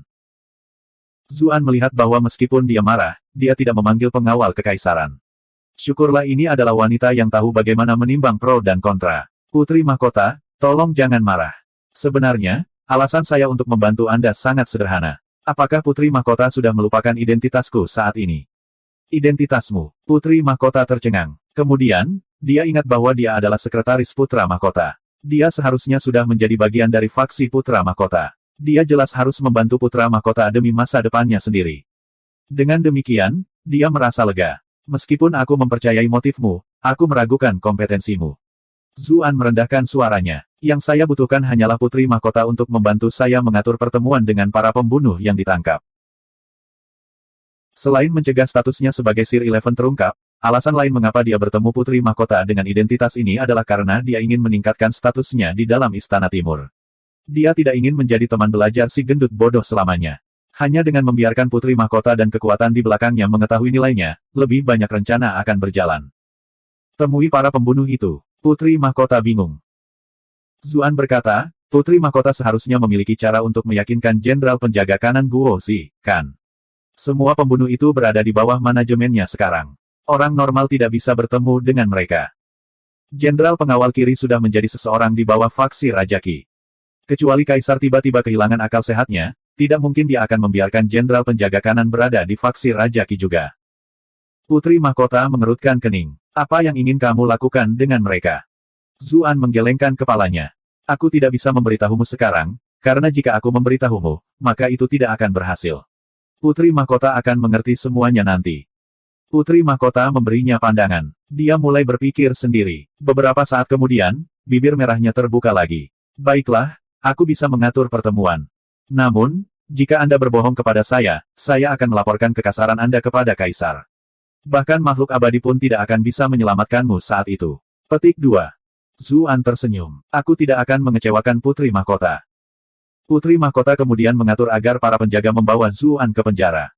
Ketika dia melihat bahwa penjaga yang memimpin memiliki lingkaran hitam di sekitar matanya, Zuan sangat gembira. Oh, bukankah penjaga kekaisaran ini Piao dan penjaga Jiao? Dua penjaga kekaisaran yang lebih rendah tepatnya adalah Jiao Sigun dan Piao Duandiao. Piao Duandiao tidak bisa menahan senyumnya juga. Jadi itu Tuan Su, suatu kehormatan akhirnya bisa bertemu dengan Anda. Di sebelahnya, Jiao Sigun tidak bisa menahan diri untuk tidak berkata, kamu bahkan belum pernah mendengar namanya sebelumnya, apa maksudmu itu suatu kehormatan? Wajah Piao Duandian menjadi gelap. Bukankah kita bertemu beberapa hari yang lalu? Berhentilah bertengkar denganku. Jiao Sigun mendengus. Aku tidak bertengkar, aku hanya tidak ingin melihatmu berpura-pura. Piao Duandiao tidak ingin memperhatikannya lagi. Dia berkata kepada Zuan sambil tersenyum, Tuan Zu benar-benar patut ditiru. Anda baru berada di Istana Timur selama beberapa hari, tetapi Anda sudah mendapatkan kepercayaan Putri Mahkota. Kami bersaudara belum pernah ditugaskan untuk menjadi penjaga menteri penting. Dia memperhatikan bahwa Jiao Sigun akan mengatakan sesuatu lagi dan segera menatapnya. Diam, atau aku tidak akan membawamu ke rumah bordil pemerintah lagi. Jiao Sigun berkata, sekarang sesuatu yang begitu besar terjadi di rumah bordil pemerintah, siapa yang berani pergi ke sana? Apakah kamu bodoh? Piao Duan Diao. Zuan tidak bisa menahan senyum ketika melihat dua badut ini. Dia tidak tahu bagaimana Putri Mahkota bertahan dengan mereka selama ini. Dia terbatuk ringan dan berkata, Saudara Piao terlalu formal. Ini hanya untuk mendapatkan beberapa informasi untuk Putri Mahkota. Istana belum terlalu damai baru-baru ini, jadi aku harus merepotkan kalian berdua kali ini. Petik 2. Kamu terlalu baik, kamu terlalu baik. Dada Piao Duan Diao mencuat sedikit lebih jauh ketika dia mendengar apa yang dikatakan Zuan. Ketika mereka tiba di penjara kekaisaran, Jenderal Pengawal Kanan Guozi sudah menerima berita itu dan sedang menunggu di sini. Dia menangkupkan tangannya ketika dia melihat Zuan. Tuan Su. Zuan membalas sapaan itu dengan terkejut. Jenderal Guo menggangguku dengan kesopananmu. Hah? Jenderal, mengapa kamu terlihat seperti ini? Petik 2. Bagaimanapun, ini adalah Jenderal Penjaga Kanan yang mulia. Status dan otoritasnya jauh lebih tinggi daripada Sekretaris Putra Mahkota. Hanya beberapa hari sejak pertemuan terakhir mereka, namun lingkaran hitam pria ini tampak seperti lingkaran hitam Piao Duan Diao. Rambutnya juga berantakan dan berminyak, jelas sudah lama dia tidak keramas. Jenggotnya juga acak-acakan. Dia tampak seperti berusia 1 dekade. Guozi membawanya ke samping. Dia menghela nafas dan berkata dengan suara rendah, Yang Mulia memerintahkan saya untuk menyelidiki serangan Istana Timur, tetapi saya belum menemukan petunjuk apapun. Pembunuh itu bersikeras bahwa mereka bertindak di bawah Raja Qi, namun ketika mereka ditanya bagaimana Raja Qi mendorong mereka, mereka selalu menjawab bahwa mereka tidak tahu. Jenis pengakuan ini dengan jelas menjebak Raja Qi, jadi bagaimana saya bisa melaporkannya ke atas? Tidak ada orang bodoh di Istana Kekaisaran, jadi dia tahu bahwa para pembunuh sedang menjebak Raja Qi. Jika dia berani mengeluarkan pengakuan lisan ini, maka faksi Raja Qi akan segera membalas. Namun, dia juga mengerti apa yang diinginkan Kaisar, jadi dia tidak bisa mengatakan bahwa Raja Qi sama sekali tidak bersalah. Itu sebabnya dia terjebak dalam dilema. Saya mendengar Putri Mahkota mengatakan bahwa Anda memiliki cara untuk membuka mulut para pembunuh ini. Dia bertanya dengan penuh semangat. Zuan memiliki gambaran kasar tentang apa yang dia pikirkan. Tidak heran pria ini tampak seperti dia akhirnya bertemu penyelamatnya. Aku bisa mencobanya. Guozi sangat gembira. Tuan Su, tolong cepat masuk. Ketika mereka melihat betapa antusiasnya Guozi membawa Zuan masuk, Piao Duan Diao dan Jiao Sigun di luar penjara kekaisaran saling memandang dengan cemas. Mereka berkata pelan, mengapa Jenderal Penjaga Kanan memperlakukannya dengan sangat baik. Kita mungkin harus berpegang erat pada pelindung ini di masa depan. Petik 2. Diduakan. Jiao Sigun secara mengejutkan tidak memperdebatkan hal ini. Zuan mengikuti Guozi turun. Ketika dia memasuki penjara kekaisaran, dia menangkupkan tangannya dan berkata, Jenderal Guo, saya ingin berbicara dengan para pembunuh ini secara pribadi. Guozi mengangguk dan berkata, tidak apa-apa. Putri Mahkota sudah memberitahuku. Namun, Tuan Su, Anda harus berhati-hati. Para pembunuh itu semuanya adalah orang-orang yang kejam. Zuan menyuarakan tanggapannya. Guozi hendak pergi, tetapi suara ketakutan dan panik terdengar dari dekat. Jangan pukul aku lagi. Aku akan mengakui semuanya. Saya ingin bertemu Tuan Guo. Bab 657, Interogasi. Zuan melihat sekeliling penjara kekaisaran saat dia mengikuti Guozi masuk. Ini bukan penjara standar, melainkan tempat di mana istana untuk sementara menyimpan penjahat. Ada satu tingkat di atas tanah, dan banyak tingkat di bawah tanah. Saat mereka secara bertahap mengikuti tangga ke bawah, sinar matahari memudar. Mereka bisa merasakan dingin dan lembabnya suasana penjara. Dinding di sekitarnya semuanya dibangun dari bongkahan batu besar. Dia samar-samar bisa melihat beberapa formasi dari permukaannya. Mereka tidak hanya mencegah orang luar menggali, itu juga mencegah pembudidaya elemen tanah melarikan diri. Dia melihat noda merah gelap pada alat penyiksaan di sepanjang jalan, jelas darah para penjahat, memberikan tempat ini semacam perasaan menyesakkan. Guozi menjatuhkan Zuan. Jeritan seseorang yang akan mengaku terdengar saat ini. Guozi mengungkapkan kegembiraan yang luar biasa. Dia dengan cepat bergegas dan tidak memperhatikan Zuan lagi. Zuan mengerutkan kening dan dengan cepat mengikuti. Kutukan orang lain samar-samar bisa terdengar. Pusaka sialan. Apakah kamu tahu berapa banyak saudara kita yang mati yang kamu kecewakan? Tuanmu telah menunjukkan perhatianmu selama ini. Apakah ini caramu membalasnya? Ada semua jenis kutukan cabul bercampur. Setiap orang yang berhubungan dengan individu ini dikutuk berkali-kali. Guozi mendengus. Dia mengambil cambuk dari samping dan mengirimnya meronta-ronta. Kalian semua lebih baik tutup mulut. Benar saja, suara-suara itu menjadi sunyi. Mereka sudah tidak memiliki banyak kekuatan tersisa setelah disiksa hari demi hari. Mereka baru saja mencaci maki karena marah. Sekarang setelah mereka melampiaskan kemarahan itu, mereka bahkan tidak bisa mengumpulkan kekuatan untuk melakukan itu. Guozi membawa salah satu dari mereka ke ruangan yang terisolasi. Zuan mengikuti karena penasaran. Guozi menatapnya, tetapi dia tidak mengatakan apa-apa. Ini adalah seseorang yang diperkenalkan oleh Putri Mahkota, jadi karena dia mempercayainya, itu berarti dia adalah salah satu dari mereka. Zuan menilai anak muda yang berlumuran darah ini. Ekspresinya segera menjadi aneh. Jadi itu adalah seseorang yang dia kenal. Ini adalah senior Qiu Honglei, Gu Yuyi yang dia temui sebelumnya di Bright Moon City. Gu Yuyi juga melihatnya. Ekspresinya segera berubah sangat. Guozi berkata dengan dengusan berat, kamu mengatakan bahwa kamu siap untuk mengaku. Anda dapat berbicara sekarang. Petik 2. Mata Gu Yuyi bergerak. Dia segera menunjuk Zuan. Dia. Bagaimana dengan saya? Zuan berjalan sambil tersenyum. Dia merapikan pakaiannya, seolah-olah dia sedang membersihkan debu. Gu Yuyi melihat liontin batu giok di pinggangnya. Ekspresinya bercampur dengan keterkejutan, alarm, dan kejutan yang menyenangkan. Jika seseorang tidak melihatnya sendiri, maka sulit untuk membayangkan bahwa satu orang dapat menunjukkan begitu banyak ekspresi. Bagaimana dengan dia? Guozi bingung. Gu Yuyi tersentak dari linglungnya. Siapa dia? Kenapa dia ada di sini? Guozi menghela nafas lega dan berkata, itu bukan urusanmu. Bagaimanapun, dia adalah seseorang yang dapat dipercaya. Cepat dan katakan padaku apa yang harus kamu akui. Gu Yuyi menjawab, oh, saya ingin mengatakan bahwa Anda benar-benar tidak boleh terus memukul kami. Kami sudah mengatakan semua yang harus kami katakan. Orang yang mendorong kami sebenarnya adalah Raja Qi. Petik 2. Guozi sangat marah sehingga dia malah tertawa. Kau ingin mempermainkanku. Dia tidak pernah berpikir bahwa inilah alasan anak ini secara khusus memanggilnya. Dia sangat marah, cambuknya meronta-ronta dengan kejam di pihak lain. Kami benar-benar sudah menceritakan semuanya. Tuan Guo, kenapa kamu tidak percaya padaku? Kamu masih main-main. Ah. Saat dia melihat Gu Yuyi berteriak terus-menerus, ekspresinya melesat ke arahnya dari waktu ke waktu. Zuan tahu bahwa sudah waktunya.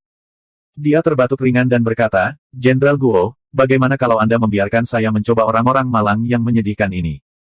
Anda, Guozi ragu. Dia sudah menginterogasi orang-orang ini selama beberapa hari tanpa mendapatkan informasi yang berarti. Baru saja, dia bahkan dikacaukan. Dia benar-benar tidak berani percaya bahwa Zuan punya solusi. Tidak ada salahnya untuk mencobanya. Zuan memiliki ekspresi tulus di wajahnya. Guozi berpikir bahwa inilah alasan mengapa Putri Mahkota mengirimnya untuk memulai. Dia menyerahkan cambuk di tangannya. Tentu, pukul mereka sebanyak yang kau mau dan disiplinkan mereka. Tidak apa-apa bahkan jika kamu menyakiti mereka. Petik 2.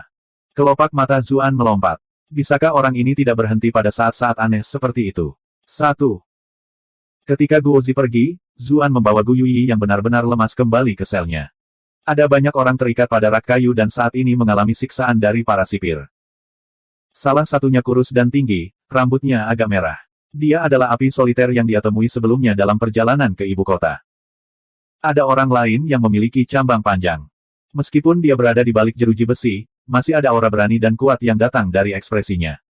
Ini kemungkinan besar yang dibicarakan oleh penatua Sun Luzhen Yun Jianyu dari sekte tersebut. Ada beberapa orang lain yang berserakan di sel lain. Mereka berlumuran darah, tidak diketahui apakah mereka masih hidup atau mati. Zuan merasa kagum pada mereka. Meskipun dia mengejek sekte iblis karena menjadi tentara bayaran yang egois, orang-orang ini sudah mengalami begitu banyak siksaan, namun mereka tetap tidak menjual Yun Jianyu. Sepertinya mereka masih memiliki keyakinan mereka sendiri. Kamu pengkhianat, kamu berani kembali. Yang tua ini tidak akan membiarkanmu pergi bahkan jika kamu menjadi hantu. Sun Luzhen sangat marah ketika dia melihat Gu Yuyi sehingga dia ingin menjatuhkan dirinya. Rantai di tubuhnya berdentang dengan suara, seolah-olah dia bisa lepas kapan saja. Kamu masih bertingkah. Cambuk seorang sipir dilempar. Sun Luzhen menjerit sedih dan tidak berani melawan lagi. Dia hanya menatap Gu Yuyi dengan kejam. Gu Yuyi hendak mengatakan sesuatu, tapi dia ragu-ragu. Dia menatap Zuan dan sipir di dekatnya. Pada akhirnya, dia tidak mengatakan apa-apa. Zuan menatap aneh pada cambuk di tangan sipir. Ada beberapa formasi yang menutupinya. Tampaknya mirip dengan cambuk Huan Zhao dan bisa memperbesar rasa sakit. Tidak heran bahkan orang tangguh seperti Sun Luzhen tidak bisa bertahan. Solitary Fire juga perlahan membuka matanya. Ketika dia melihat Zua, matanya dipenuhi dengan keterkejutan. Kamu. Untuk apa kau menatapku? Pernahkah Anda melihat seseorang yang begitu tampan sebelumnya? Zuan segera mengacungkan cambuk yang diberikan Guozi, membuatnya menelan kata-katanya kembali. Kemudian, dia berkata kepada sipir di sebelahnya. Kalian semua harus keluar. Saya akan berbicara dengan mereka secara pribadi. Dipahami, para sipir itu sudah menerima perintah mereka. Mereka menurunkan perintah dan dengan cepat menarik diri. Ketika para sipir itu pergi, Solitary Fire memuntahkan seteguk ludah berdarah. Pah, sialan semua. Saya tidak berharap keberuntungan naik dan turun seperti ini, bahwa saya akhirnya akan mati di bawah tangan Anda. Jika Anda ingin membunuh atau menyiksa saya, lakukan apa yang Anda mau. Petik 2. Anda telah berhasil mengendalikan api soliter untuk plus 999 poin kemarahan. Jelas bahwa dia berpikir bahwa Zuan sekarang membalas dendam atas apa yang terjadi dalam perjalanan ke ibu kota. Gu Yuyi dengan cepat berkata, Tuan Api telah salah paham. Dia bukan musuh, melainkan seseorang yang dikirim oleh orang suci. Dia segera menyadari bahwa liontin giok yang dibawa Zuan adalah milik Qiu Honglei. Itu sebabnya dia berubah pikiran di tempat. Orang suci, api soliter tercengang. Dia ingat bahwa orang suci itu memang ramah dengan pria ini. Dia menjadi bingung sesaat. Sun Luzhen, yang diikat ke tiang kayu, menatap Gu Yuyi dengan marah. Bocah bodoh, omong kosong macam apa yang kamu semburkan? Orang suci apa? Aku belum pernah mendengar tentang dia. Zuan tidak bisa menahan tawa. Penatua Sun adalah karakter yang galak. Anda tidak mau melepaskan apapun bahkan dalam situasi seperti ini. Petik 2. Napas Sun Luzhen terhenti saat mendengar namanya dipanggil. Dia menatap Zuan. Siapa kamu sebenarnya? Solitary Fire berkata, Zuan, anak dengan sutra Phoenix Nirvana itu. Sun Luzhen tiba-tiba mengerti. Dia telah mendengar sedikit tentang masalah ini. Zuan dengan santai duduk di bangku terdekat. Memang Honglei yang memintaku untuk datang. Karena kami berteman, saya datang untuk membawa beberapa kata-katanya. Petik 2. Gu Yuyi merasa sedikit cemburu ketika mendengar betapa intimnya Zuan menyebut Qiu Honglei. Bagaimanapun, ini adalah junior yang dia kagumi sejak lama, namun dia selalu memperlakukannya dengan dingin. Sekarang, dia bahkan memberikan liontin gioknya kepada orang ini. Tetapi ketika dia berpikir tentang bagaimana dia harus bergantung pada orang ini di masa depan, dia menekan pikirannya yang tidak bahagia. Apa yang ingin dia katakan pada kita? Sun Luzhen bertanya karena penasaran. Zuan berkata, apakah kalian semua tahu mengapa kalian harus bersikeras bahwa Raja Qi yang menghasut kalian, namun orang-orang ini menolak untuk mempercayainya? Itu karena Anda semua hanya tahu cara menyerang Raja Qi, namun Anda tidak membicarakan detailnya. Bagaimana orang-orang ini berani melaporkan sesuatu yang tidak dapat diandalkan seperti ini ke atas? Aku datang untuk mengajarimu cara menangani masalah ini dengan benar. Jadi ini dia. Sun Luzhen menghela nafas. Tidak heran mereka tidak mempercayai kami, tidak peduli apa yang kami katakan dan terus memukuli kami hari demi hari. Tidak peduli seberapa keras tulangku, aku juga akan hancur. Solitary Fire memberinya tatapan penasaran. Lalu apa rincian ini? Apa yang harus kita katakan? Zuan kemudian menjelaskan kepada mereka bagaimana Cheng Xiong menggunakan putranya Cheng Gang, mengirimnya ke rumah bordil pemerintah untuk menghubungi Suang Yue. Dia menjelaskan semuanya kepada mereka dengan hati-hati secara rinci. Yang lain mengangguk dalam hati. Gu Yuyi sendiri mengajukan pertanyaan penting. Tuan Muda Zhu, kita bisa mengatakan hal-hal ini, tetapi begitu kita mengatakannya, kita tidak akan berguna. Istana mungkin akan mengeksekusi kita. Apakah Anda punya cara untuk menyelamatkan kami? Matanya terbakar sengit saat dia melihat Zuan. Bab 658, Pendekatan Awan Badai. Zuan tersenyum dan berkata, tentu saja ada cara untuk menyelamatkan kalian semua. Sebenarnya, hidup Anda penting jika Anda mengatakannya, dan tidak penting jika Anda mengatakan tidak. Untuk bangsawan pengadilan, yang lebih mereka pedulikan adalah perjuangan mereka dengan faksi Raja Qi, mereka tidak peduli dengan hidup Anda. Itulah mengapa disinilah letak kesempatan Anda untuk hidup. Setelah melihat bagaimana Gu Yuyi hampir menjual rakyatnya sendiri, dia tidak berani mengatakan bahwa tidak ada cara untuk menyelamatkan mereka. Kalau tidak, tidak mungkin anak ini mau bekerja sama. Dia bahkan mungkin menjualnya sebagai gantinya. Itulah mengapa dia hanya bisa menggunakan alasan ini untuk meyakinkannya terlebih dahulu. Namun, dia mengecewakan Sun Luzhen dan Solitary Fire, memberi mereka kebahagiaan palsu. Gu Yui memperoleh harapan untuk bertahan hidup ketika dia mendengar ini. Dia segera menjadi sangat gembira. Tuan Muda Zhu benar-benar bintang keberuntungan kita. Kami tahu bahwa Anda adalah seseorang yang luar biasa saat pertama kali kami melihat Anda saat itu di Bright Moon City. Hahaha, ini bagus.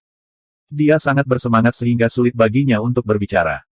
Zuan memutar matanya. Dia pasti tidak ingat orang ini begitu ramah dengannya di Bright Moon City. Anak ini akan membunuhnya.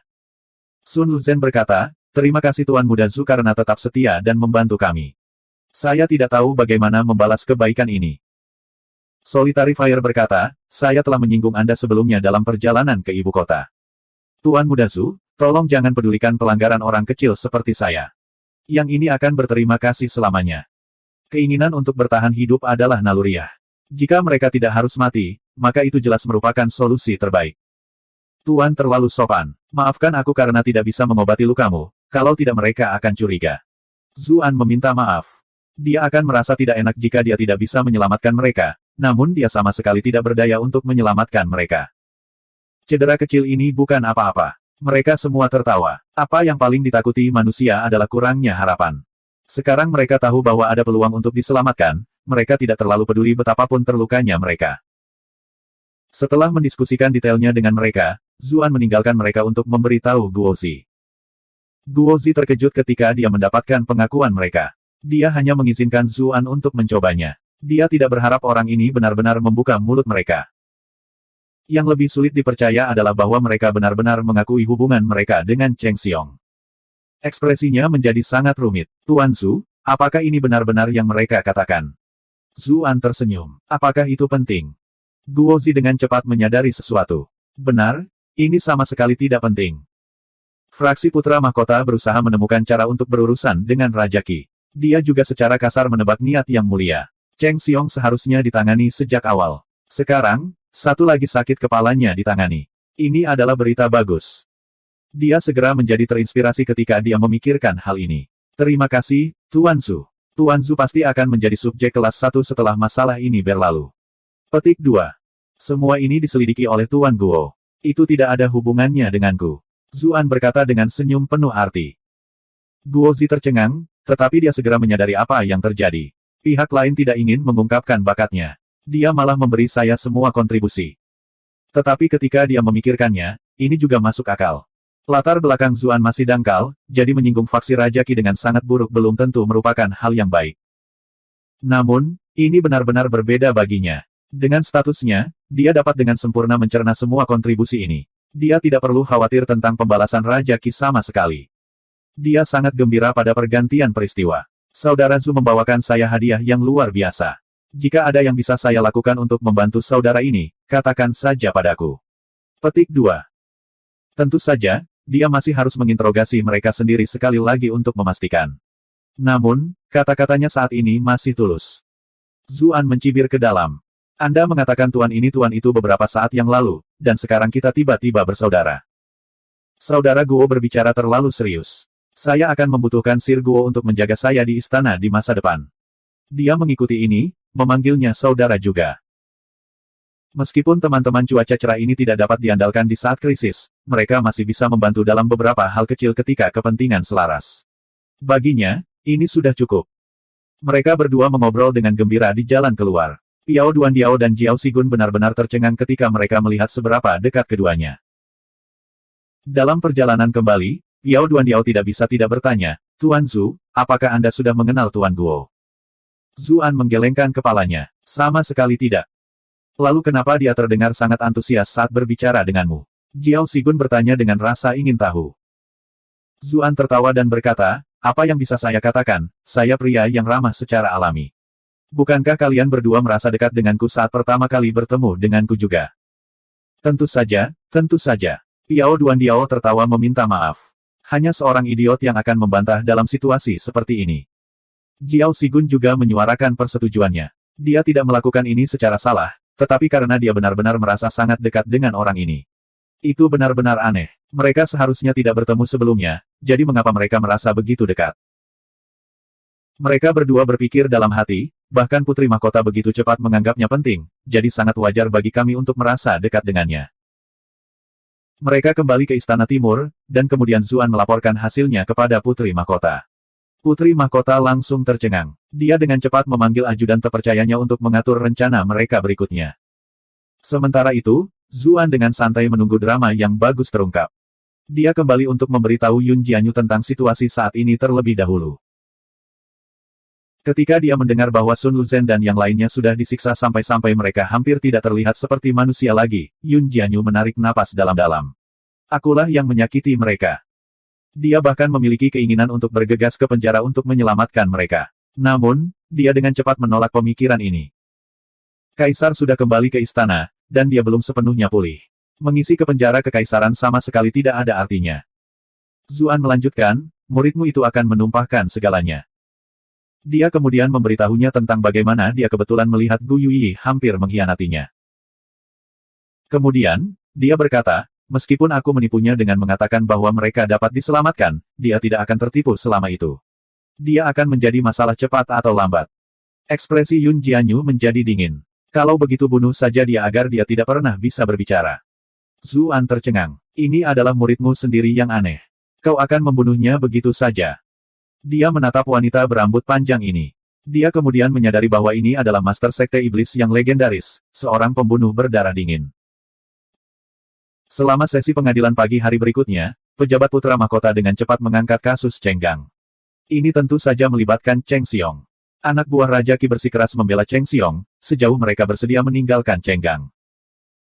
Awalnya, kedua belah pihak akan berdebat tanpa arti untuk sementara waktu, dan kemudian mereka akan berhenti begitu saja. Namun, faksi putra mahkota tiba-tiba mengeluarkan bukti fatal, pengakuan para pembunuh yang ditangkap. Mereka menjelaskan bagaimana mereka menggunakan rumah bordil pemerintah, serta hubungan ayah dan anak Cheng Xiong. Semua detailnya sangat jelas. Fraksi Raja Qi membantah satu demi satu pada awalnya, tetapi mereka hanya menjadi semakin tidak berdaya seiring berjalannya waktu. Itu karena mereka semua tahu betul bahwa para pembunuh itu ditangkap terlebih dahulu, dan kemudian masalah Cheng Gang terjadi setelahnya. Kecuali Jenderal Penjaga Kanan Guozi membocorkan informasi kepada mereka, tidak mungkin pengakuan para pembunuh itu akan cocok dengan itu. Semua orang tahu bahwa Guozi adalah seseorang yang berada langsung di bawah kaisar. Jika mereka mencurigainya, bukankah mereka curiga bahwa Yang Mulia menjebak Cheng Xiong? Siapa yang akan melakukan hal bodoh itu? Ini apalagi fakta bahwa para pembunuh itu akan mati sejak awal. Jadi mengapa mereka mendengarkan kata-kata Guozi? Itulah mengapa faksi Raja Qi pada akhirnya mundur. Beberapa foto besar saling bertukar pandang. Karena Cheng Xiong tidak dapat diselamatkan, maka mereka akan menerima hal terbaik berikutnya, memutuskan hubungannya dengan Raja Qi sehingga dia tidak menyeretnya lebih jauh.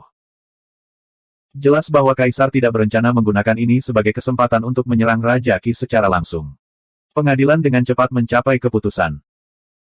Cheng Xiong dan putranya berkolusi dengan para pembunuh dalam menyerang permaisuri dan putra mahkota.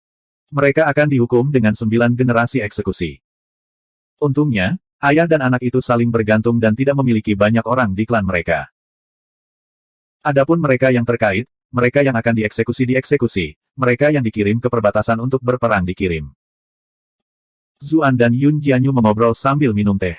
Yun Jianyu menatapnya dan berkata dengan acuh tak acuh, apa, kamu tidak tahan melihat hasil ini? Aku memang merasa sedikit tidak nyaman. Zuan menjadi diam. Sebagai seseorang dari dunia yang beradab, membunuh seluruh keluarga dengan mudah masih sulit diterima. Yun Jianyu menuangkan secangkir teh untuknya. Begitulah dunia ini. Jika kamu tidak membunuhku, maka aku akan membunuhmu. Jika Cheng Xiong berhasil menjebakmu lebih awal, maka orang yang klannya akan diberantas adalah kamu.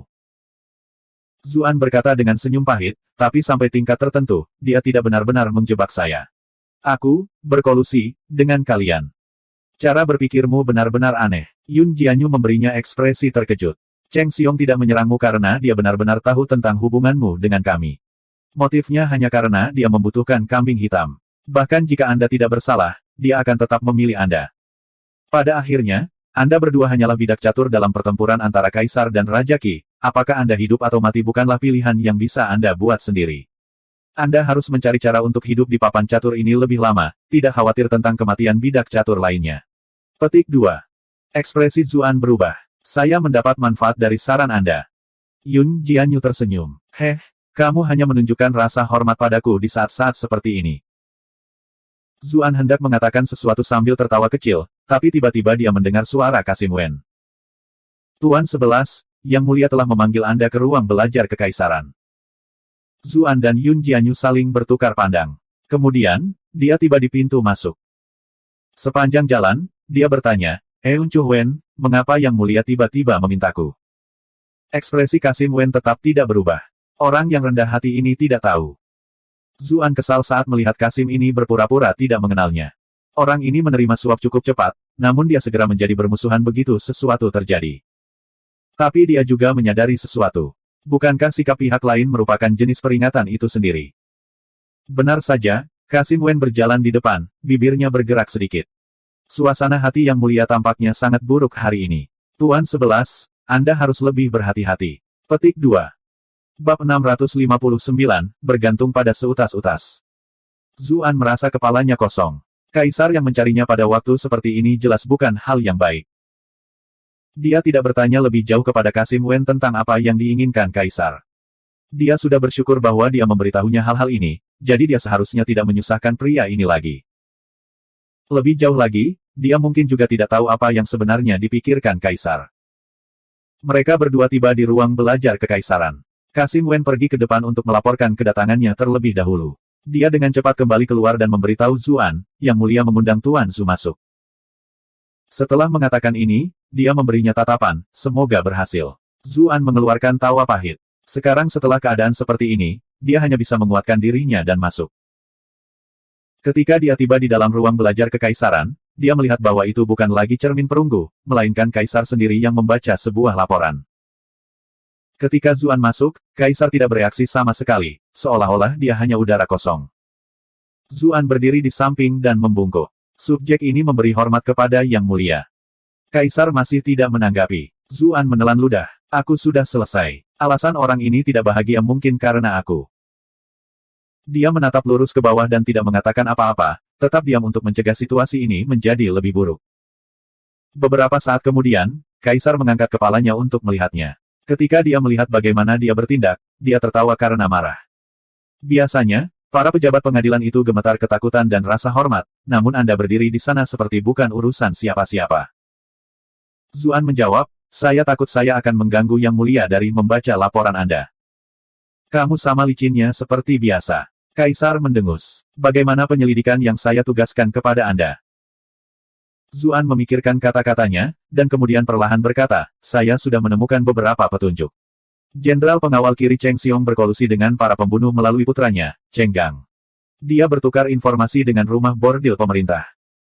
Kaisar menolak untuk mengungkapkan apapun setelah mendengar penjelasannya. Lalu bagaimana dengan motifnya?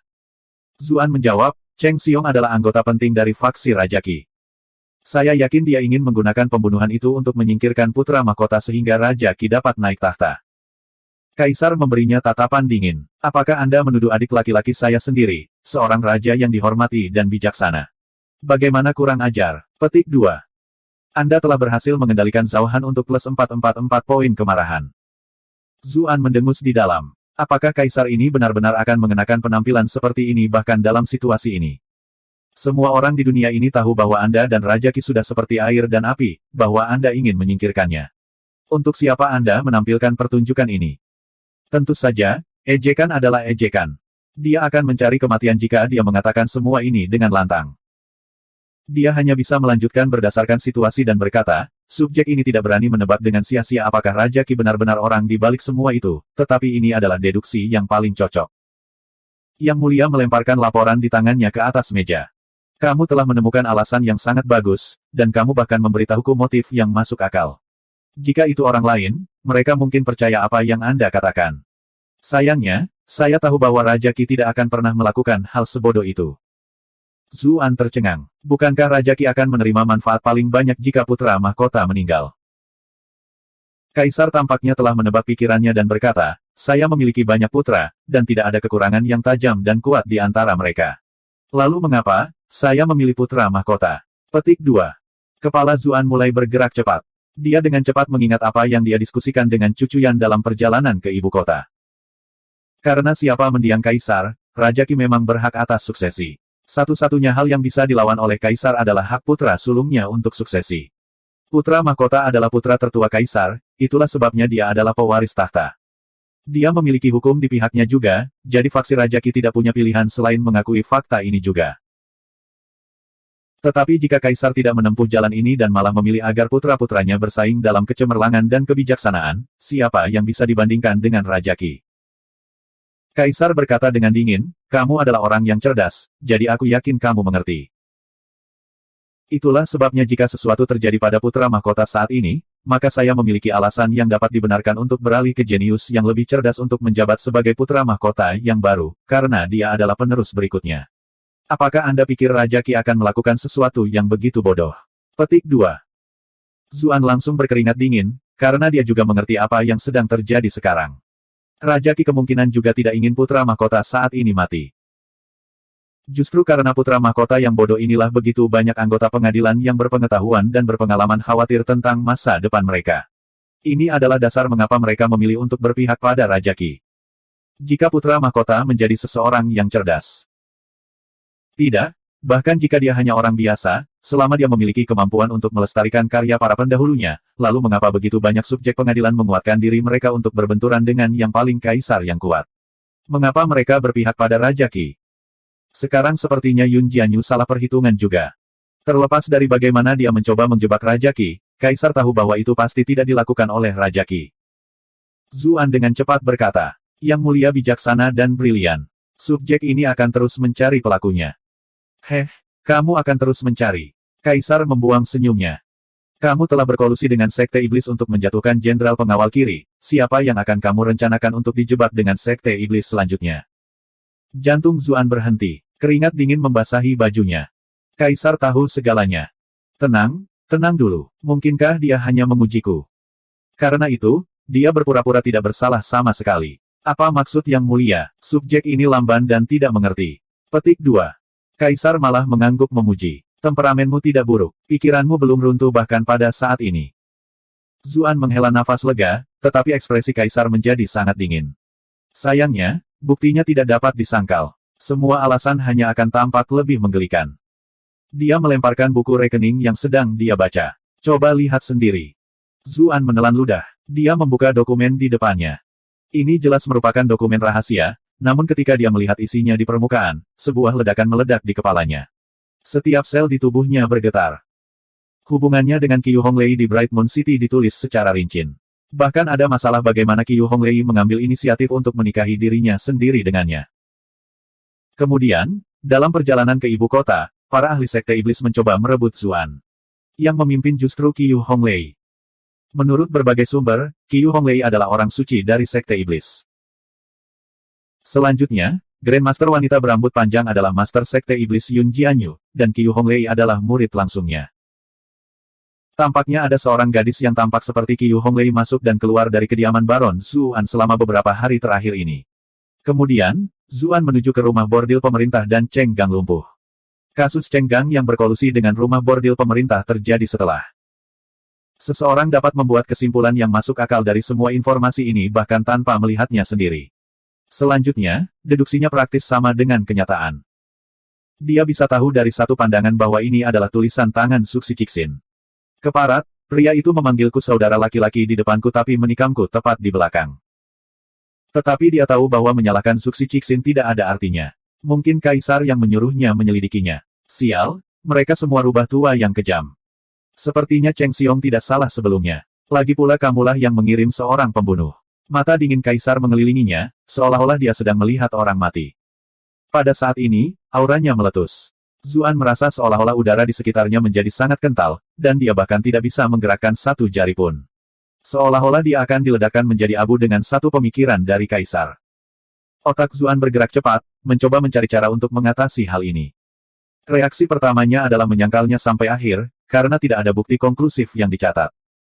Tapi dia langsung menolak ide ini. Penyelidikan dan pembuktian hanya digunakan untuk meyakinkan rakyat jelata.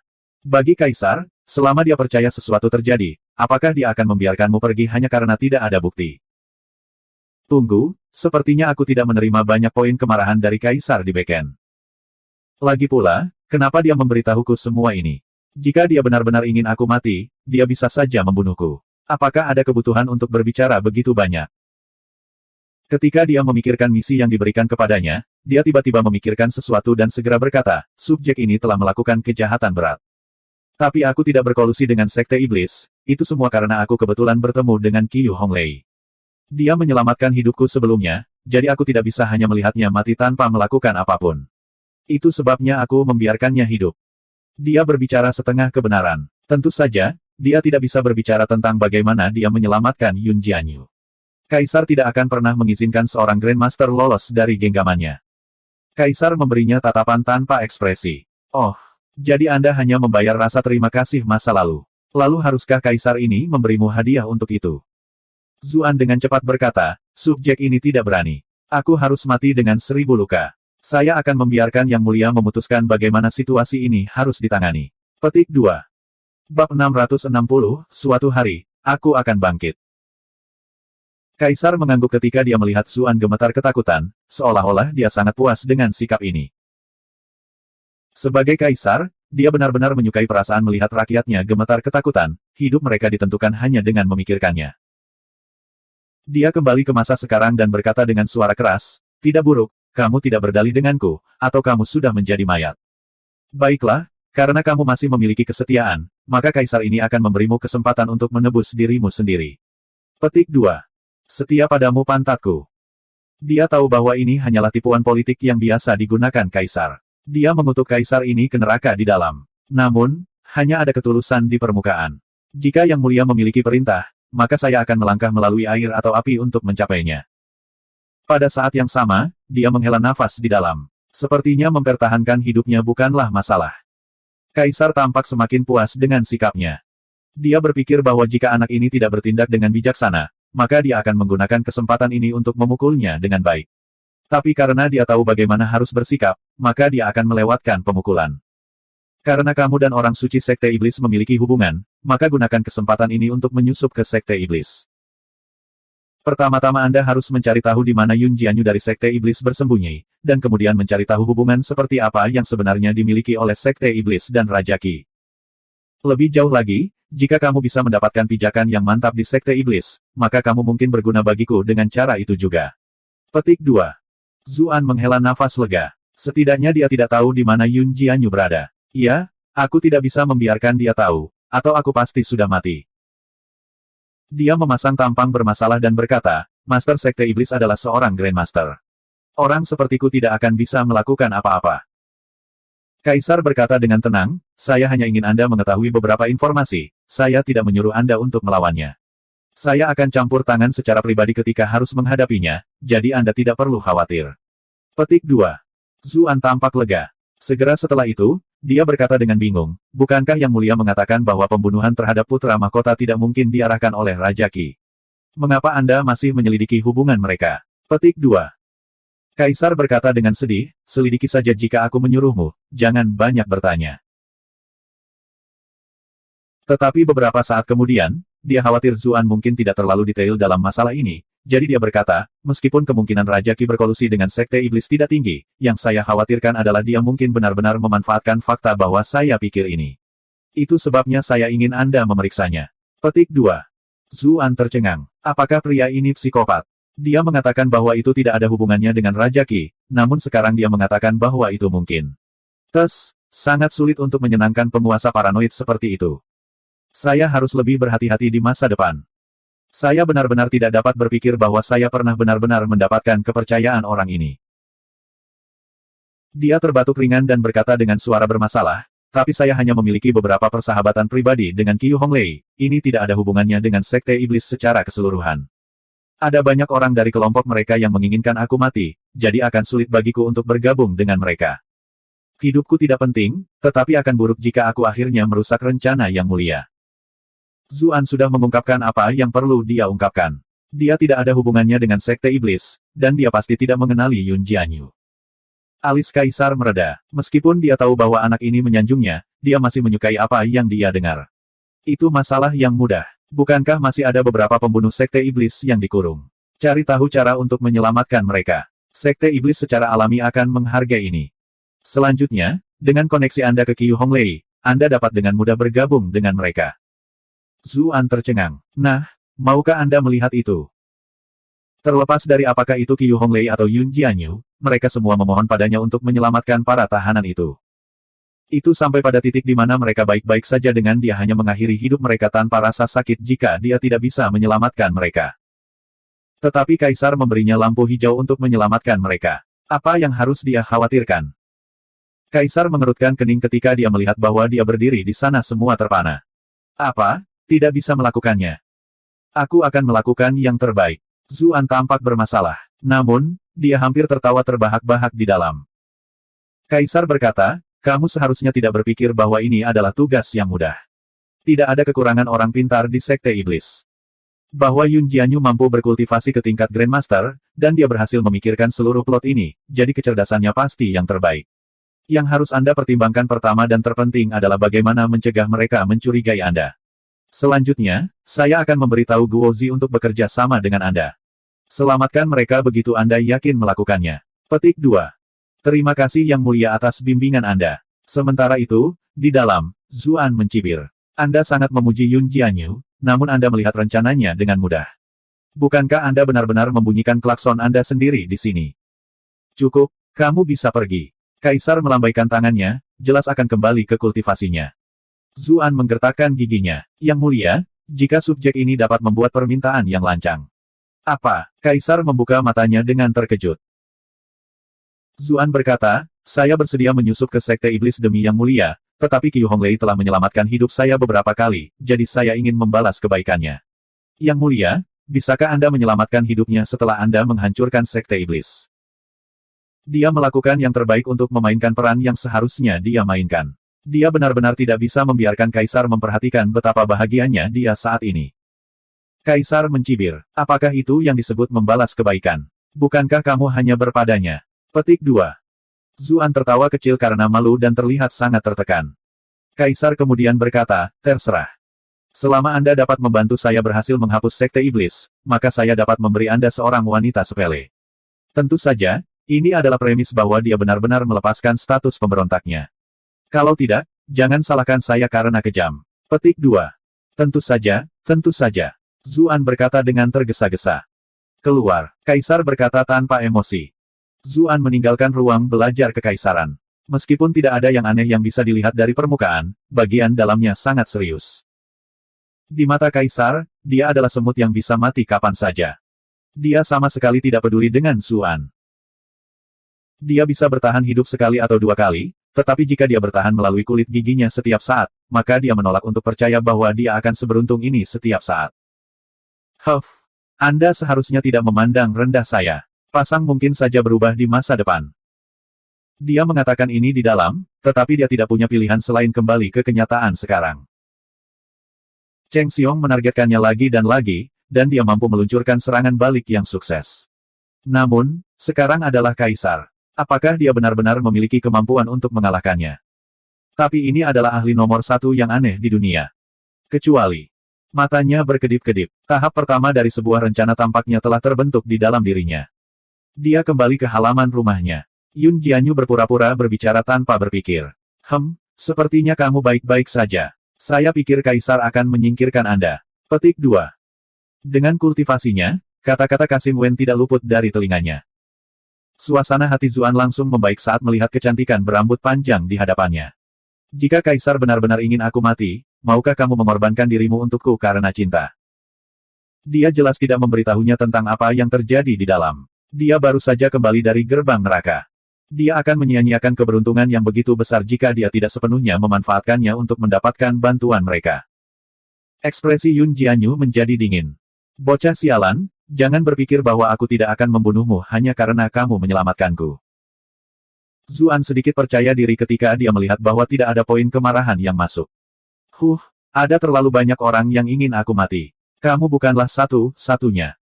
Yun Jianyu mengerutkan kening. Namun, dia tidak bertanya apa-apa lagi ketika dia merasakan kesuraman dalam suaranya. Beberapa saat kemudian, dia tiba-tiba berkata, aku mungkin akan segera pergi. Zuan langsung panik. Tidak, bagaimana jika aku tidak sering menggodamu lagi? Anda tahu bahwa saya tidak sengaja tidak sopan. Saya hanya merasa seperti Master Sekte yang mulia yang marah itu cukup menarik.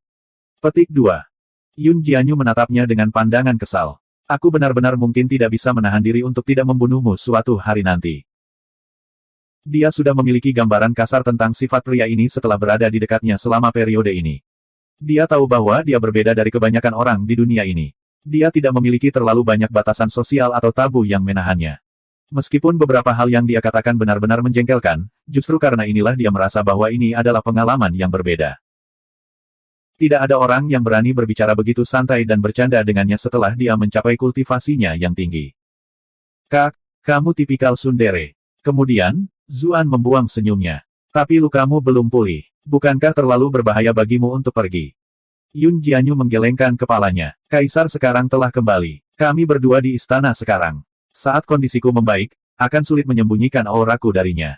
Akan berbahaya jika saya tinggal di sini lebih jauh, dan itu akan membahayakan Anda juga. Petik 2. Zuan secara alami tidak akan membujuknya untuk tinggal ketika dia mendengar alasan ini. Baik, aku akan mencoba mencari cara untuk membawamu keluar dari istana. Ini pasti akan menjadi operasi yang berbahaya. Mereka tidak bisa mengejutkan Kaisar, atau dia tidak mungkin bisa melarikan diri. Dia tiba-tiba memikirkan sebuah ide.